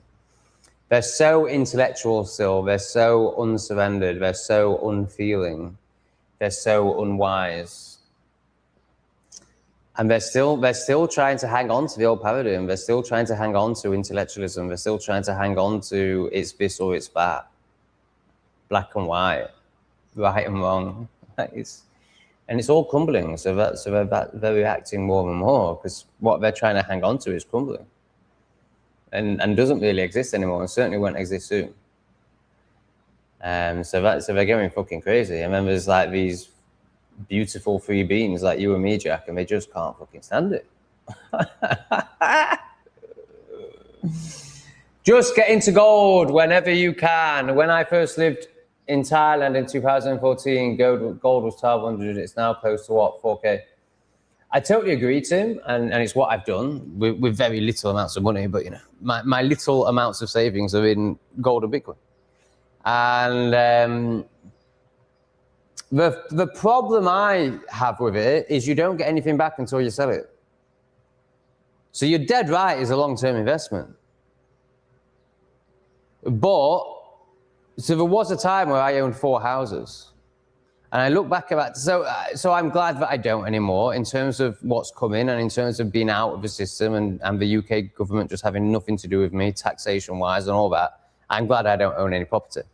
However, had I have kept that and not plowed it all into originally Bitcoin, at one point I had 12 Bitcoin, all gone now, except for like fractions. And, you know, plowed it into spiritual projects and wooden houses in Thailand. But when I had that, it was just something that sat there and didn't give me anything other than stress and fear. Same with gold. Whereas if you've got a house, like, so say I still had those 4 houses, one of them would be renting for 200, the one that I sold to a Premiership footballer, well, that would be renting for about 2.5 grand a month now, maybe 3. So you know, I basically I'd have 5-6 grand a month coming in, but I'd still be tied to the UK system for that, and all the laws that are now coming in to make being a landlord impossible. So, you know, I'm really glad I don't have to deal with that. But there is something about owning a property and the monthly income that comes from it, as opposed to gold and Bitcoin just sitting there. However, you are completely right in terms of value. But then the same happens to houses. So can you tell me why you think that's better than having a house, Tim?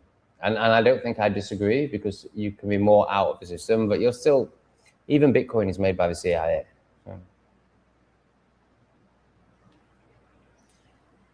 I wish I bought it at that time. I was too scared. It's so funny, isn't it? Like when you look, I mean, I'm not like this. I'm a massive risk taker. So the reason I got 12 Bitcoin is because I found them at 5 grand and I had loads of money.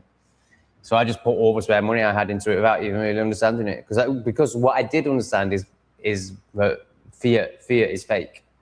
I knew there was nothing backing up. Fiat is what we call money. I knew there was nothing backing up the fiat system, and I knew it was inevitable that it was going to collapse. So I didn't really have any fears about putting it in something else. But it is amazing. So I don't really have this, but there's so many people that live like, you know, that found these things when they were so affordable and were too scared to invest. And now, when I told my sister when it was 5 grand, what are you talking about? She basically just said, I'm poor and I always have to be poor. But she didn't say those words. She said, I'm not the sort of person that can invest 5 grand in something. I was like, you don't have to, you can just put 500 quid in. 500 quid? I don't have that. She has such a scarcity story that she can't allow herself to not be scarcity, because it is her whole makeup. It's her whole identity that she has, based on being brought up by a cleaner in complete scarcity. So, I got ya. So yeah, she literally was repulsed by the idea of investing, because she was just destined to be poor. Like in her head, like that was her identity, being poor. So you obviously won't have it as strongly as my sister did, but you'll have elements of that, and that's, you know, as you can acknowledge yourself, you don't need me to tell you anything. That's what played out there. Justin, Plato's Republic with Tom as philosopher king. I don't know much about this. I don't know what it was. So I started watching a video on it yesterday, and I drifted off and clearly found it boring. I don't even know what Plato's Republic was. He set something up, right? I only found out the other day, I think it was Socrates. I get more confused, but Socrates got killed. They ended Socrates for being too wise, basically like what we did to Jesus, if he existed. But he certainly wasn't the Son of God. A man may have existed called Jesus, but or he was no more the Son of God than anyone else is, I should say.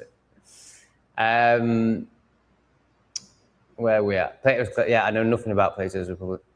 So I think what I garnered from this video, which I didn't listen to at all, was that he tried to create some sort of society that was not retarded. Is that right? That's all I know. I don't think I'm ready to be a philosopher king. I still think I'm a prince. I would suggest Lee would do a much better job. And when he dies, I'll take over. Because I think by then I'll be pretty, you know, I'll be where Lee's at.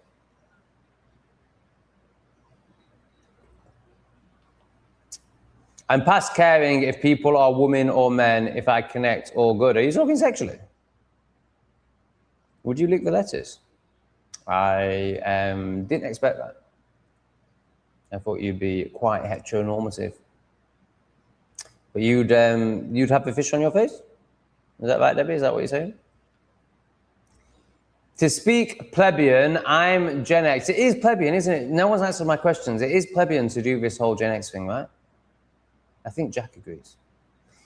To speak plebeian, I'm Gen X, and best generation, we stopped football violence, invented Ebenezer Good, wink, wink. Nah, I'm lost, mate. And created the next love generation of loved up vaves. So I think Jack's about 10 years older than me. So definitely honouring for the loved up rays. Don't know what Ebenezer Good is. Football violence. We stopped football violence. Yeah, that's probably a good thing overall.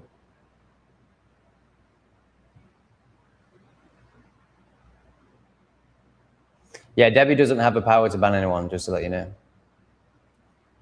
If anyone's projected onto Debbie that she's banning people, I think all she can do is time out people. I can't really remember. Wow, she is determined to energy vampire tonight. She's creating new profiles. So obviously we'll just Kung Fu Panda her straight away as soon as she pops up. We're never letting her in again because she is manic, disgusting, and here for all the wrong reasons. Ah, Jack's in. How you doing, man? And going back to farming like my granddad, all the jobs are crap and the currency is collapsing and getting less valuable, even though it's made up in the first place. So how are you doing, Matt? Are you going to try and earn a living from it, or are you moving off grid and just trying to like living in a tent and just growing enough to sustain yourself? I don't think that would be possible in the UK, would it? It's actually really. Thomas Sheridan made a great point about why we're. Some people would say the best people. Of course, I'm not going to say that because of the platform we're on. Because I don't think anyone's better than anyone, and I think we're all the same. But some would argue that the best people are the ones that moved into the colder climate. So Thomas Sheridan was arguing that when you leave the places where mangoes grow and everything just grows in absolute abundance and there's food everywhere, you know, Africa being the best example of, you know, like literally like, here you go, and the sun is like, and then these lands being a great example of here you go from Patrick Mummy. But Ireland, not so much. UK, not so much. Like, okay, you can dig for some roots. If you're really lucky, you'll find a potato. You ain't got no mangoes on no trees. I mean, what fruit grows on trees in the UK? I can't even think of one. Apples, maybe? I think bananas do bizarrely, don't they? Can't get my head around that. So he made a point that, the people that were challenged the most are obviously going to be the best people. I mean, that goes without saying. I know that from my shadow work journey. Right? The best people are the ones that have faced themselves the most, that have had the most challenges, of course. Goes without saying. No one's answered my am I going blurry question, so I assume I'm not, but to me, I'm going blurry every 5 seconds. So if I am, if you could let me know, that'd be really handy. Not that I could do anything about it, so don't bother. Forget I just said that. Tell me. Why don't you let me know? Don't let me know. Let me know. What's the point? Don't bother. Fucking do it, bitches. Oh, that was all a bit manic, wasn't it? But yeah, this is amazing, Jackson. You're amazing. I want to know more. So it seems to me, from my very little, my zero understanding about farming, that to make a living from it, it has to be done on quite a large scale. Is it even possible to make a living from it now? Like, the government are obviously doing all they can to destroy farming. So it seems like a terrible time to be doing it from a practical, selfish perspective, but obviously it's actually the best time to be doing it from a doing what's right and following your path and your passion no matter what in the face of complete adversity and tyranny. Massive respect. Can you give us some more information? How are you going to make it work? How are you going to make it happen? What does it look like? What sort of scale? What are you expecting back from it? Are you just trying to feed yourself, or are you hoping to make a living? Oh God, Rachel is so disgusting.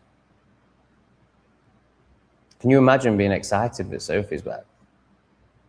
It's like, yay, another repressed spastic one, so I don't feel quite so I can just stay as I am rather than doing any work. Oh, there's more of us. We can all just spaz out together. What me, man? So vile. Oh, 17.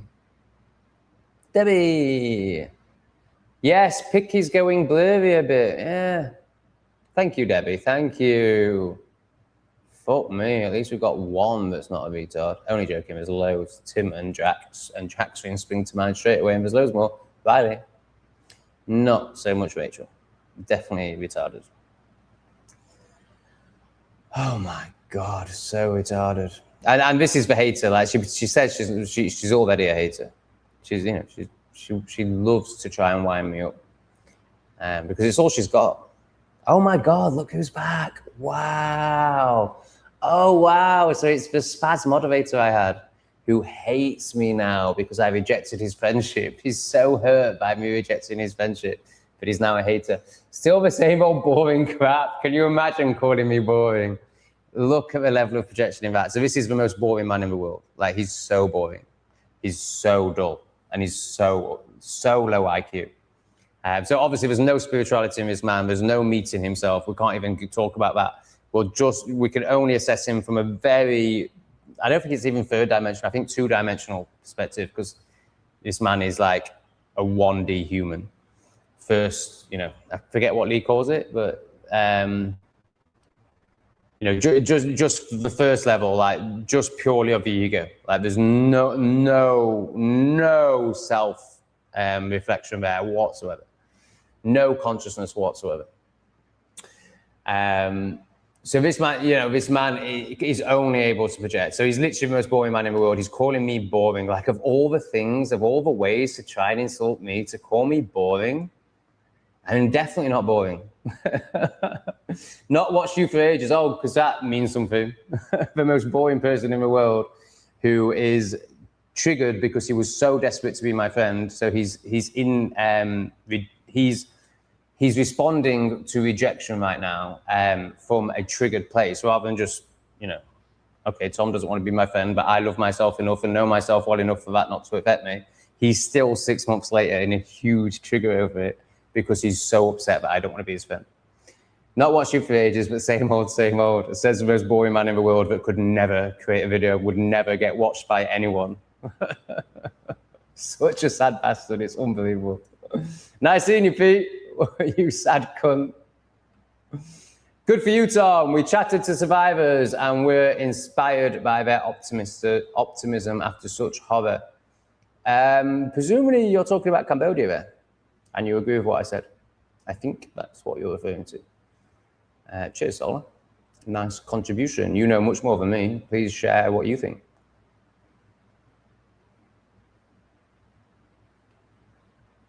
It's so funny, isn't it, that Pete has to say, I've not watched you for ages, as if I'm going to be like, oh, is Pete watching? Ooh, that means something. Oh, Pete doesn't watch me. That means I must be boring. What a pleb.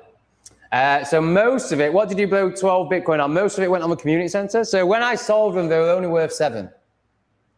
Was it 12? Right, yeah, they were worth 7, and 2 weeks later, they went up to 12.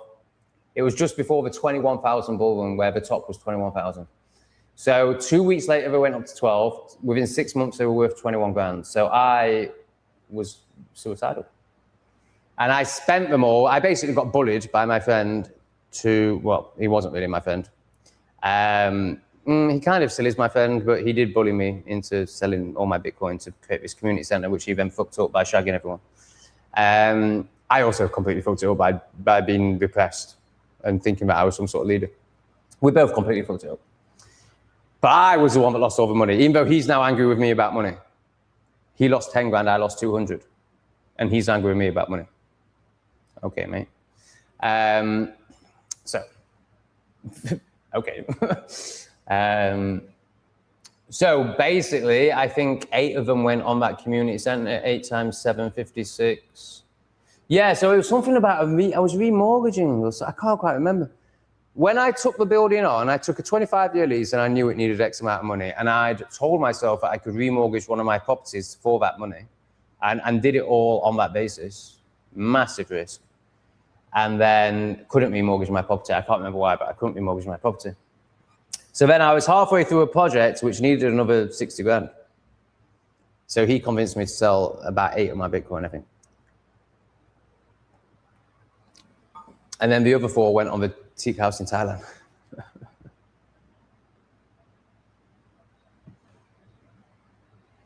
I don't think that's quite right. I think 2 went on the teak house in Thailand, and then I think I gambled 2 into shitcoin and lost.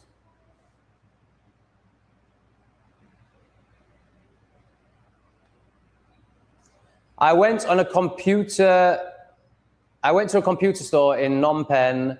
The guy who helped me had no arms due to unexploded mines, and yet he still was a gamer. How? Oh my God. I didn't know, but I thanked him and gave him a hug. Oh my God, it's so awful. How do you lose your arm? Oh, he's gardening, isn't he? He's gone like that and picked it up. Oh my God.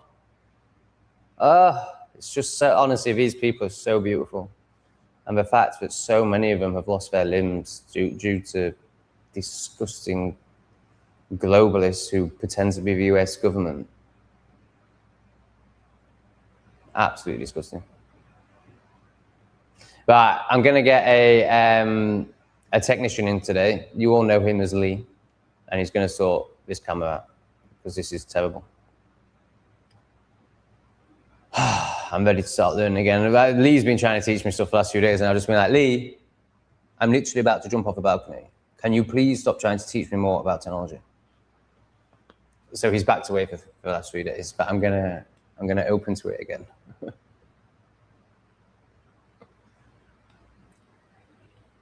It was in the pandemic, so everything was kind of shit. Also, had a lady try and sell me a 7-year-old boy. Never happened to me in the 3 years. What? For what reason? I mean, there's only one reason why a Westerner would want a 7-year-old child. And it's not good. Well, I mean, you know, maybe not. Maybe they'd be like, yeah, I'll give you money so it has a better life and I'll look after it. But, you know, in general, good things are not going to happen to that child. Never happened in the 3 years I lived in Thailand. A bit more, I don't know. I mean, it can only be desperation, can't it? But that's crazy. Like, what pretense were they selling you under? Was it, I mean, presumably, you know, they know what's going to happen to a child that gets sold, or what's most likely to happen to a child that gets sold. So presumably they were selling it to you with that knowing, not that you would obviously do that, and obviously you didn't. But, you know, presumably that's what they were thinking. Is that right? I can't think. I'm just gobsmacked. So I've never experienced that in Southeast Asia. I've never experienced anything like that. That's mental, mate. Is this worth reading? I wouldn't have thought so. No, I don't think so. I think it's women chit-chatting. I hope Cambodia is now better. It was cool, but like I said, a bit off. Well, that's crazy, mate. I mean, I've never experienced anything like that, so I can't comment on it. I mean, to me, yeah, it definitely seems a lot better than that now, but, you know, I'm not going to say that isn't possible now, or there aren't people still living in that amount of desperation, but it's certainly not it's certainly not, you know, my experience is not that. And it doesn't seem, I don't see much desperation. I see people working very hard. I see people working every day. I see people working long hours for very little money. But I see a lot of happiness. I don't see starvation. I mean, like, that's starvation levels, isn't it? To be doing that, like, you've got to be, well, I would hope to be doing that. You've got to be able to not feed the child, and you're kind of, you've got to a place where you tell yourself that this might be best for the child. I don't know. It's obviously, I can't comprehend it. But yeah, I don't. It's not how it's not my experience of Cambodia. I don't think people are that desperate. Rachel with a 5. You get me so well, and not at times, Tom. But I did send a message. Tonight to try and wind you up about Sophie, as it's good entertainment for us peps. Okay, great. At least you're able to acknowledge it and not get triggered by it. Yeah, you do whatever works for you, Rachel. If you need to be entertained and that entertains you, that's fine. If you're sending me money, you can definitely do what you want.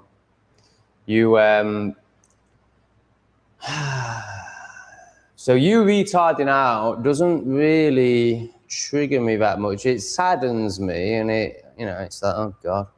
That is in for you, because I just know what that means for your life. But whereas Sophie, what's the difference? Well, that's the difference. The fact that you can take that accountability, and it may be, you know, it sounds like you're not taking accountability with a view to making yourself better, but you are able to take accountability. So that's the huge difference between you and Sophie, and that's why you're still here and she isn't. So yeah, I have no problem with how you show up. I know it means you're going to make no progress, but I have no problem with it. That's the thing about Southeast Asia. You can feel the excitement and the hope and innovation of people there, unlike the West, where I see no future because we gave it away. Yeah, it's so true, mate. There's so much excitement about the future out here, and understandably, like, everything's just growing and getting better for them. Jackson, I went clubbing in London once when I was 18 and hated it so much, lol. I went with friends, but I hate dancing in loud music. Yeah, it's awful. You have to take 15 pills, Jackson. It's the only way you can do it. That's what I found. And then it's great fun, but the next day it's so not worth it. So yeah, just honor yourself and work the lands, mate. I know you don't need me to tell you this. I know you know. I'm so glad you got the cat things there, Tom. That's really good. The cat things is in this? Or do you mean the cat things?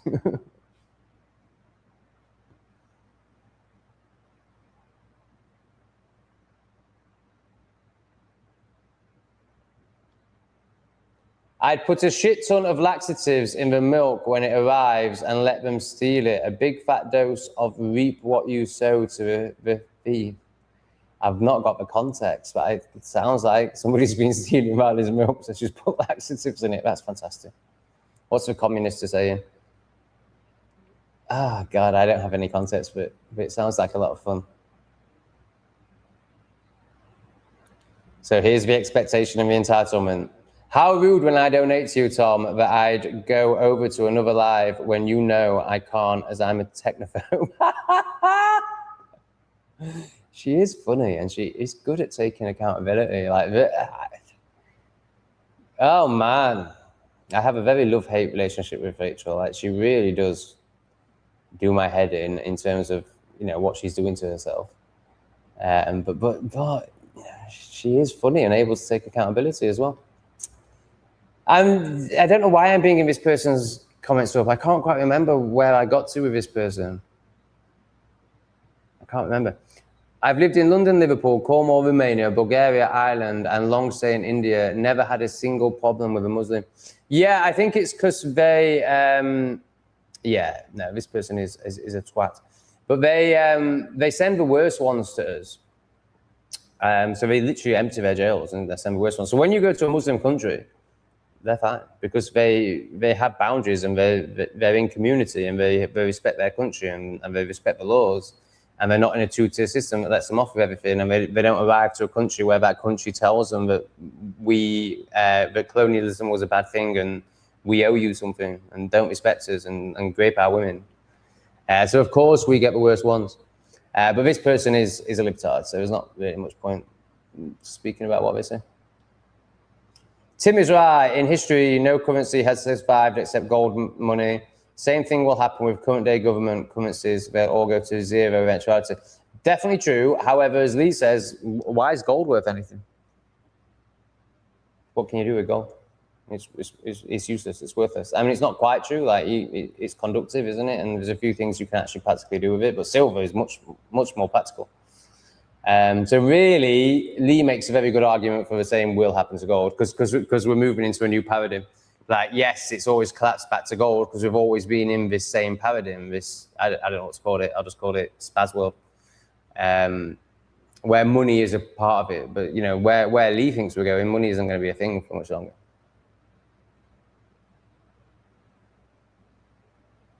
Right, I'm going to start zooming down the chat. I'm going to start bringing it to an end. I think I'm done. We've had some fun, haven't we? Shagelix, as she knew about, so all I've read is I knew about Bitcoin in 2011. I can guarantee she won't have bought any because she lives in fear. Let's see if I'm right. I knew about BTC in 2011. I thought it was a token that you exchanged real currency for in order to use to buy plush toys on the deep web, a bit like PayPal for the deep web. So yeah, she judged it, she projected onto it because she's in fear and didn't buy any, and now she's still a piss poor pleb. I like you, Shagelix. I like you, just so you know, I really like you. But you know, very fearful, very judgmental. You tried to comment on, you commented on one of these videos as if you knew better. I can't remember what it was, but it was so funny. Oh yeah, trauma. But trauma isn't a gift. Yeah, not for you, because you haven't got to the other side yet. Oh, I feel like I've neglected C Plebs tonight, but I feel like he's just been chatting to others. All of his stuff has been an at. So I've not bought any of it up. But I love C Plebs. Oh my God, XRP. Fuck XRP, man. Just fuck all shitcoins. Honestly, fuck all shitcoins. I'm so pissed off of them. Yeah, I've lost so much money on shitcoins. You've really got to know what you're doing. Yes, you are going blurry. It keeps going in and out. It's fucking crap, innit? I'll get Lee on it today.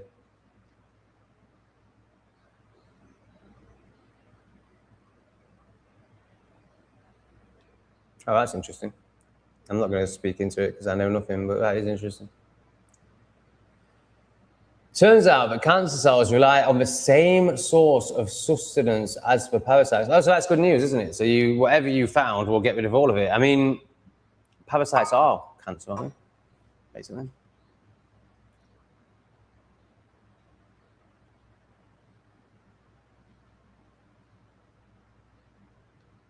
Oh, right. The lesbians don't like me. It seems even my partner hate watches you. He flipped his lid when he seen I am watching you tonight. So he's embarrassed to be watching me. That's interesting. How pathetic. Just own it, man. Can you imagine living in the minds of others so much that you want to watch something, but you pretend that you don't? Can you imagine how false their relationship is? How much they lie to each other if they can't even tell each other what they're watching on YouTube? Oh my God. Talk about a co-addiction between two spaz planks. Sorry, but you know, it's true. I mean, my God, relationships are such a lie, man. That if you're not relating consciously yet, if you're not able to be honest with your partner, what the fuck are you doing? You're not ready to be in a relationship. Fuck's sake, man. People who are in relationships and they lie to each other, man. Or even just hide the truth from each other. Like, oh my God, people are still doing that? Oh my God. But if you care about Sophie like you claim to in your messages to her on Lee's channel, so this is at Rachel, why would you do that knowing what he will say and she listening? You come across as two-faced, Rachel. Yeah, so true, so true. It's not come across, she is. because she doesn't know who she is, and she's all about drama. So she'll just do anything for drama. So she has no integrity. She has no morals. She has no knowing of self. She has no respect for self. So hence she's two-faced. Yeah, I don't like her at all. But I do like the fact that she can take accountability. But my God, if I was around her, I'd just be like, fuck off. Like, get out of my space. There's no way I would have Rachel anywhere near me. She's, horrendous. So it seems that Sophie has made 3 profiles tonight. Like, how desperate is that? They've all got banned. How pathetic. Yeah, it sounds like you're better than your partner. So this person is starting to come out of duality, starting to see the spectrum and the grey in between, starting to realize the answer is in the grey and not in the extremes. All right, we're at the bottom of the chat. The chat isn't the same without Sophie. Can you imagine being so desperate? Oh my God, these people. These desperate people. Okay. Lipsis, I'm about to end the chat. That's a shame. Have you got anything you'd like to say, Lipsis, before I end the chat? Because I like you a lot.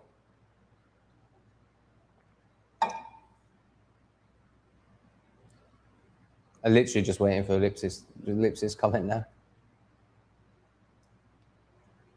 Hey, Atom.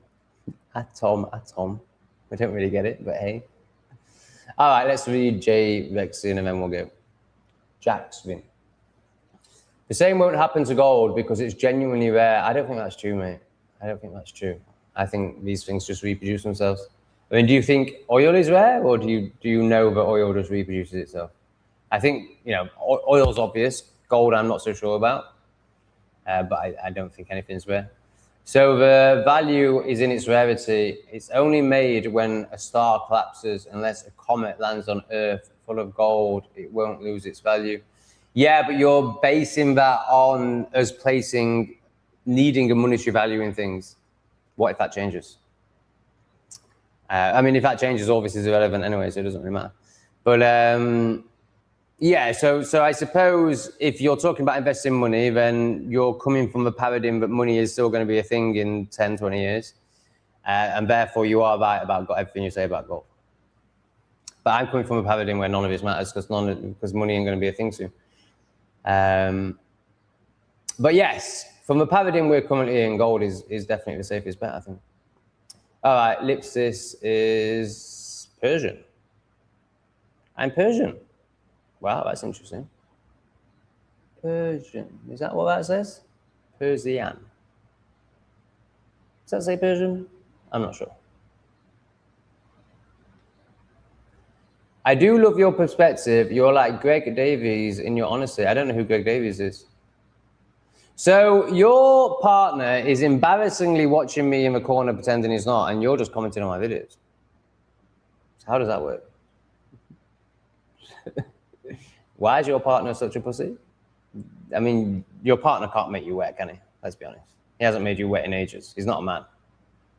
He's a soy boy, people-pleasing pussy, which you think you want because you're so disempowered and feminism has fucked you up so much that you think you want a woman as a man, but he can't make you wet. It's true, isn't it? He's never made you wet. You don't want to have sex with him. But you like having someone around that you can boss about. But he can't make you wet. And being wet is everything. What do you think about that? I grew to love you through him, but can he make you wet? This is the only reason the live stream is continuing. I want to know if he's ever made you wet. But my 3-year-old is autistic, so yes, he's good at looking after your 3-year-old, so you'll never leave him even though he doesn't make you wet because he looks after your 3-year-old. My God, I want to work. Does that mean wank? Because he can't make you wet? Can he make you wet? I want independence. He can't make her wet, people. She wants to get rid of him. Because he can't make her wet. So this is a problem. These women have been destroyed by feminism, and so have men. And then they only have soy boys to pick from, but because they've been so conditioned by feminism, they want a weak man, or they think that a good man is a pussy. So they get with them, and then they can't make them wet. And then guess what happens when real men come over the border? Okay, yeah, they're disgusting animals, but they're very masculine. They start dancing and start waving them in because these men can make them wet. My child takes everything. He doesn't look after him. I do everything. And he can't make you wet. That's where all this is coming from. So you've chosen a soy boy. You've chosen a demasculinated man. So of course he can't do any of these things. And he also can't make you wet, which is the big one. And that means you can't surrender to him. You can't trust him. You can't let him lead you. And no woman can lead. So you end up being the man. You end up being the leader, and it all just goes to shit. He ends up in the fucking corner of the room pretending he's not watching me. You end up slagging him off on my live stream, which he's obviously going to see because your relationship is so disconnected that you can't be honest with each other. And this is how you communicate through my live stream. All because he can't make you wet.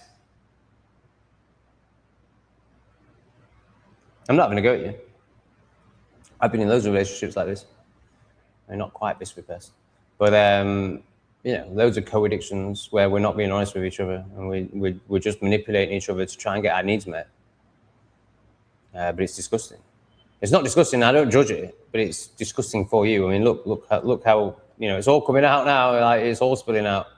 And again, I think this is great. I'm not judging it in any way. I think it's great that you're being honest. But this is what happens when you're not honest. You end up in these co-addictions of dishonesty and no one can make each other wet. And if you can't make each other wet, then what's the point? Because it's not about being wet, it's about the resentment that then caused. And now you can't surrender to him because he can't make you wet and he can't lead the way. So you're leading the way and you're a woman, so obviously you can't do that. It's fucked. I do love animals. Lipsis still gets quite judgmental and pathetic sometimes. I absolutely adore animals, but it doesn't mean I won't shout at them. A wolf in sheep's clothing. Yeah. So he goes to the gym and he's got big muscles, right? But he can't make you wet. Okay, so this stream has suddenly got really interesting. But he treats me like shit. That now my family don't want to know me. Oh, right, yeah, so he's probably so demasculated and so insecure that he's controlling and doesn't want you to have any family or friends because he can't make you wet. This all stems from not being able to make you wet because it all stems from him not being masculine and you not being feminine. You're masculine and he's feminine. Oh, that's going to work out well. Yes, codependence. So true. Read a book, Pia Melody, Love Addiction, I think it's called. Pia Melody. If you type Pia Melody Love Addiction in, her book will come up. Pia Melody. Pia Melody. This will change your life. I mean, it sounds like you're already aware of what co-addiction is, so that's good. When I read this book, I wasn't even aware of what it was, and I was just like, it's describing my whole life. He was the first man I trusted because he was more like a woman and couldn't make you wet. So you trusted him. Because he was non-threatening, because you've been so conditioned by feminism to be scared of masculinity and to see masculinity as a bad thing. So much so that you call the matriarchy we live in a patriarchy. Yeah, man, we're trying to sort it out. No, he isn't even an alpha male. I love him. Well, you don't love him. You love safety and security. It's nothing to do with him. You don't love anything about this man. But you do love not being challenged, and you do love safety and security, and you do love the dynamic that you have both created through control, where you both know where you can and can't go because of your repressions. But actually you hate him, and actually you hate yourself. And you hate this dynamic, and you hate this repression, and you hate the fact he can't make you wet. But you tell yourself you love him because you're so scared of losing the safety you have created through him, but it's not really safety, it's repression. It's his own trauma and yours. I'm 5 foot, oh my God. Life must be so scary when you're 5 foot. All right, thank you for sharing, SMA Prize. You made it quite interesting towards the end. Has he ever made you wet? We know the answer. Tom, do get Lee to fix the camera. It is rather like being drunk if you are a glass of water. Yeah, totally. It's really bad. I'm really sorry. Well, I'm not really sorry. I just acknowledge that it's really bad and I will do something about it. Or I will ask Lee to do something about it. Yeah, I'll do that. I hope you get wet soon.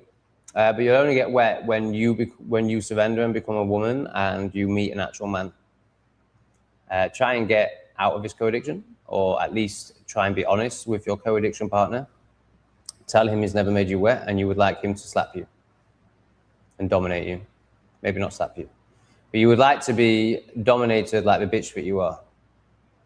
And that's not an insult. You want him to pin you down and fuck you. Try it. No, thank you for sharing. It's amazing. Sarah, thank you. I hope to see more of you, Sarah. I'm going to end the stream. I kind of don't want to because I feel like we're getting somewhere quite deep and interesting with you.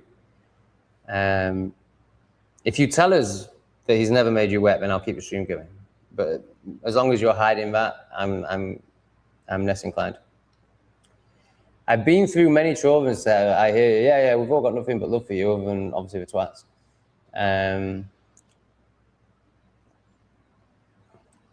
Yeah, so he's got a lot of problems, clearly, but as long as you only make it about his problems and don't reflect on your own and why you've chosen a man that doesn't make you wet, then you'll always end up in these co-addictions.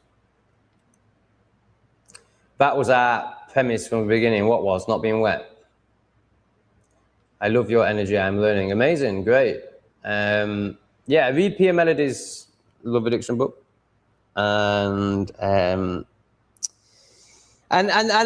try and have the first honest chat you've ever had with your partner. It's going to be very scary. It's going to bring up a lot of reaction because neither of you can hold yourselves. This is why you live in a lie. You live a lie because you can't hold yourself and because you react to everything. You and him. This is about both of you.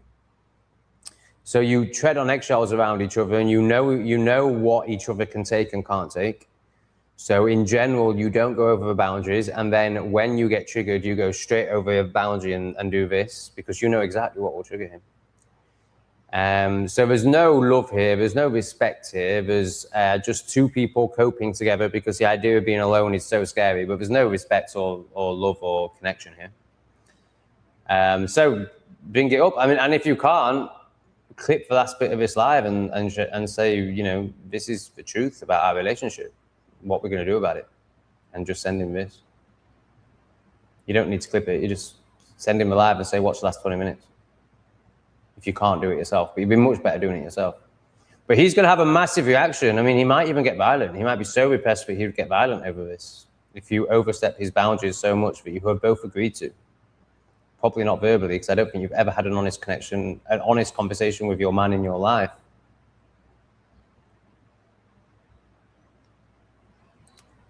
Fet life was the premise. Ah, right. So I think you met. Ah, right. Okay. Yeah. This is fucked. So you met on a website called FetLife. I've never been on it, but I'm aware of it.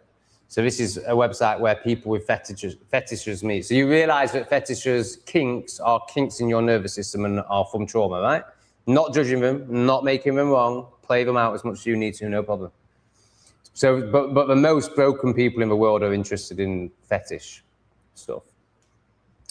So two broken people meet and it's based on their brokenness. And then playing out that brokenness sexually. And then you form a relationship based on that. And you're surprised it doesn't work. I'm not laughing at you, I'm laughing with you, honestly. I can still see parts of this in me. Like that date I went on the other night, that was,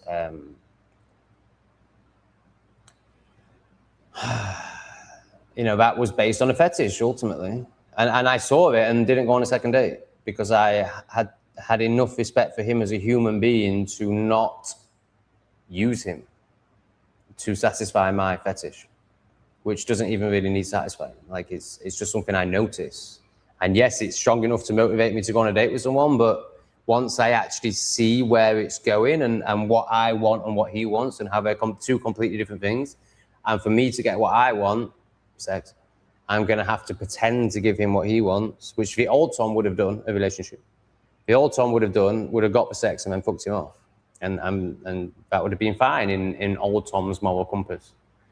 But my moral compass has shifted now, and the pain it's going to cause him and the karmatic ramifications of that for me are not worth me getting my end away anymore.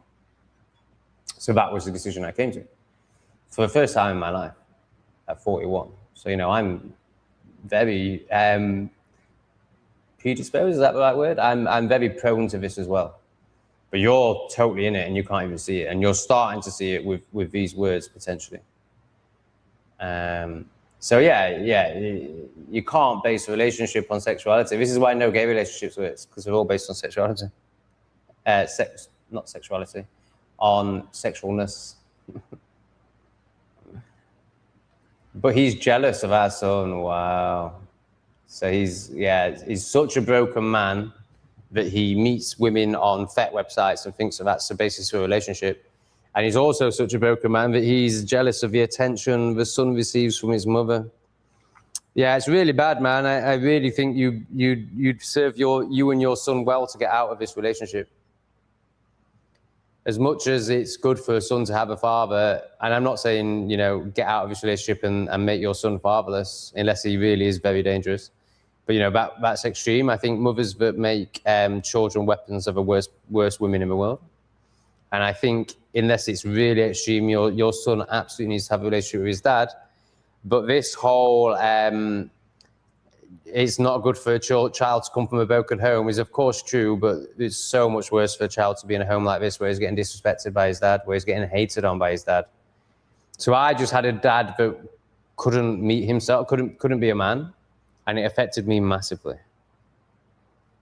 But he wasn't, maybe there's a chance my dad could have been jealous of me actually, because my mum is his mum energetically.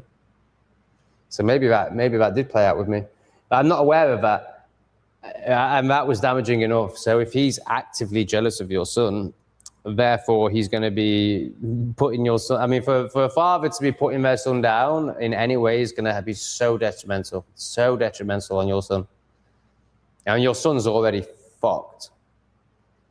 But that was inevitable the minute you guys started rubbing your bits together and tying each other up and slapping each other about.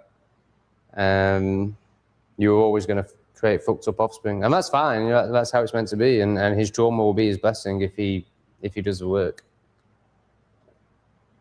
But don't keep letting it perpetuate. Once you're aware of it, you're aware of it now. Like you've clearly been aware of it before this conversation. To be saying things like that, he's jealous of our son. Like you're clearly very aware of how terrible this man is for your son. And this conversation has obviously been needed for a long time. You've obviously been desperate to get this out for a long time, to speak into this for a long time. It's going to be very scary for you, but I imagine it also feels very cathartic for you right now. And so this is I think this is a big step for you. I feel like this is the first time you've spoken to anyone about it, because the way it's just like warm coming out, it's like it's been held for a very long time. So I really honor you for the courage you're showing right now and doing it in a live stream. Like that's great courage, but it also shows how desperate you are. It also shows how desperate you are to speak about this. I do offer one-on-one sessions. I'm not just doing this to try and get your money, but I think it would really benefit you to spend an hour with somebody talking about this privately, where we can really do what we're doing now, but much, much deeper. So I offer that for £50. If you want to take me up on that, then here's my email. If not me, someone. Like you really need to, even if it's just ring, if you don't want to spend any money, then ring the Samaritans, and at least it's someone that will listen to you. They won't give you any wisdom. They won't help you in any way, but just getting it off your chest, because it sounds like you've been holding on to this for a long time. Just getting it off your chest, it will be really good for you. So even if it's just a pleb at the end of the phone who's willing to listen, then I would really recommend it. But I think I think having a session with me would really help you. If that feels aligned for you. But this is a big moment for you. This is a really big moment for you. This is a life-changing moment for you. Well done. But it's, and also really, oh my God, it's mostly my fault. That's amazing. That's the most key thing. And if you can go to him with that, so when you go for this first honest conversation you've ever had with him, go with vulnerability. Like, it's much easier for him to receive it. And I'm not saying that this is right or that you should have to do this, but it is, when you've just said it's more you than him, I'm just going to say it's 50-50. But if it is more with you than him, then even more what I'm about to say. But, you know, I imagine it's 50-50. And because it's just two repressed, controlling, broken people. So you're both going to be doing it. But good on you for that that's on the screen now. So go to him, not like this, go to him like this. Go, you know, I've been self-reflecting and I've realized I do all this and I'm really sorry about that and I want to change it. And then that will allow him to go, yeah, and I do all this. Whereas if you go like, you do all this, then obviously he's going to come with this energy, which is what your whole relationship is, I imagine. But if you can go to him for the first time like this, then he has much more, there's much more possibility that he can meet you like this. And this is great too, to be laughing at yourself whilst being really vulnerable and really honest and really raw.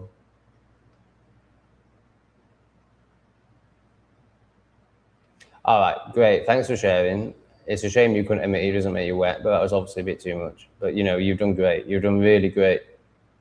Of course, a child should have both mother and father. Yeah, in an ideal world, but you're not living in an ideal world. You're two very broken, fucked up people. So if he is genuinely, I am not telling you to leave him. I don't know enough to say that. But what made me say that was when you said something around him being jealous of your son. And now for you to have spotted that, there's going to be some actions that are really detrimental to your son. So that was where that came from. But of course, in an ideal world, you're right, but you're not coming from an ideal world. You're coming from a fucked up demonic one. In terms of, I'm speaking about you know, the world, yes, but I'm actually just speaking about your relationship.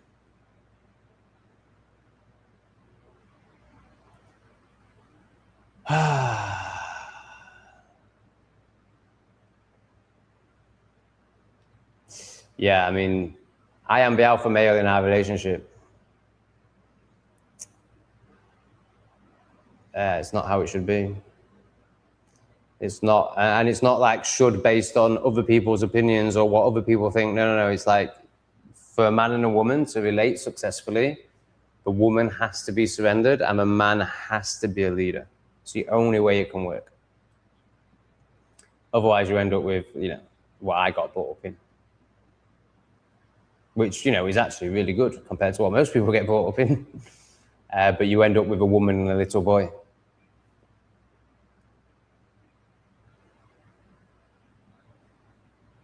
Great. I mean, I really encourage you to book that session.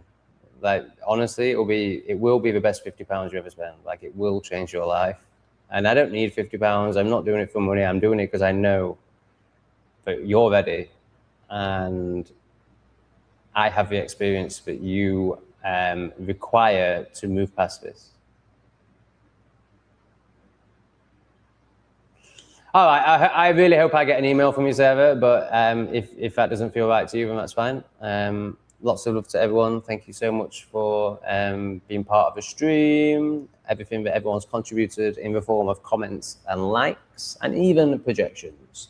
Because the projections are great as well, because they allow me to teach, I use them as teaching points for those that are actually here to learn something, or are open to receiving and reflecting together. I'm not making myself better than anyone. I'm not making myself a teacher. I'm just, what I meant by that is the plebs allow us to speak into psychology deeply and allow deepenings to occur within ourselves.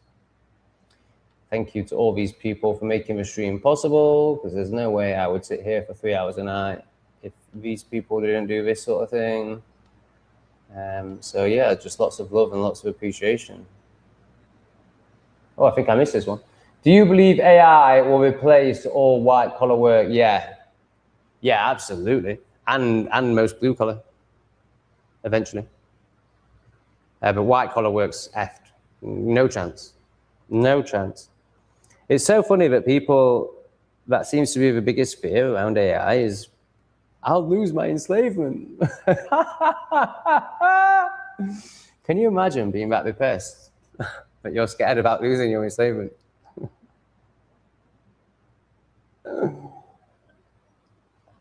But I understand it, because people just only know repression and scarcity.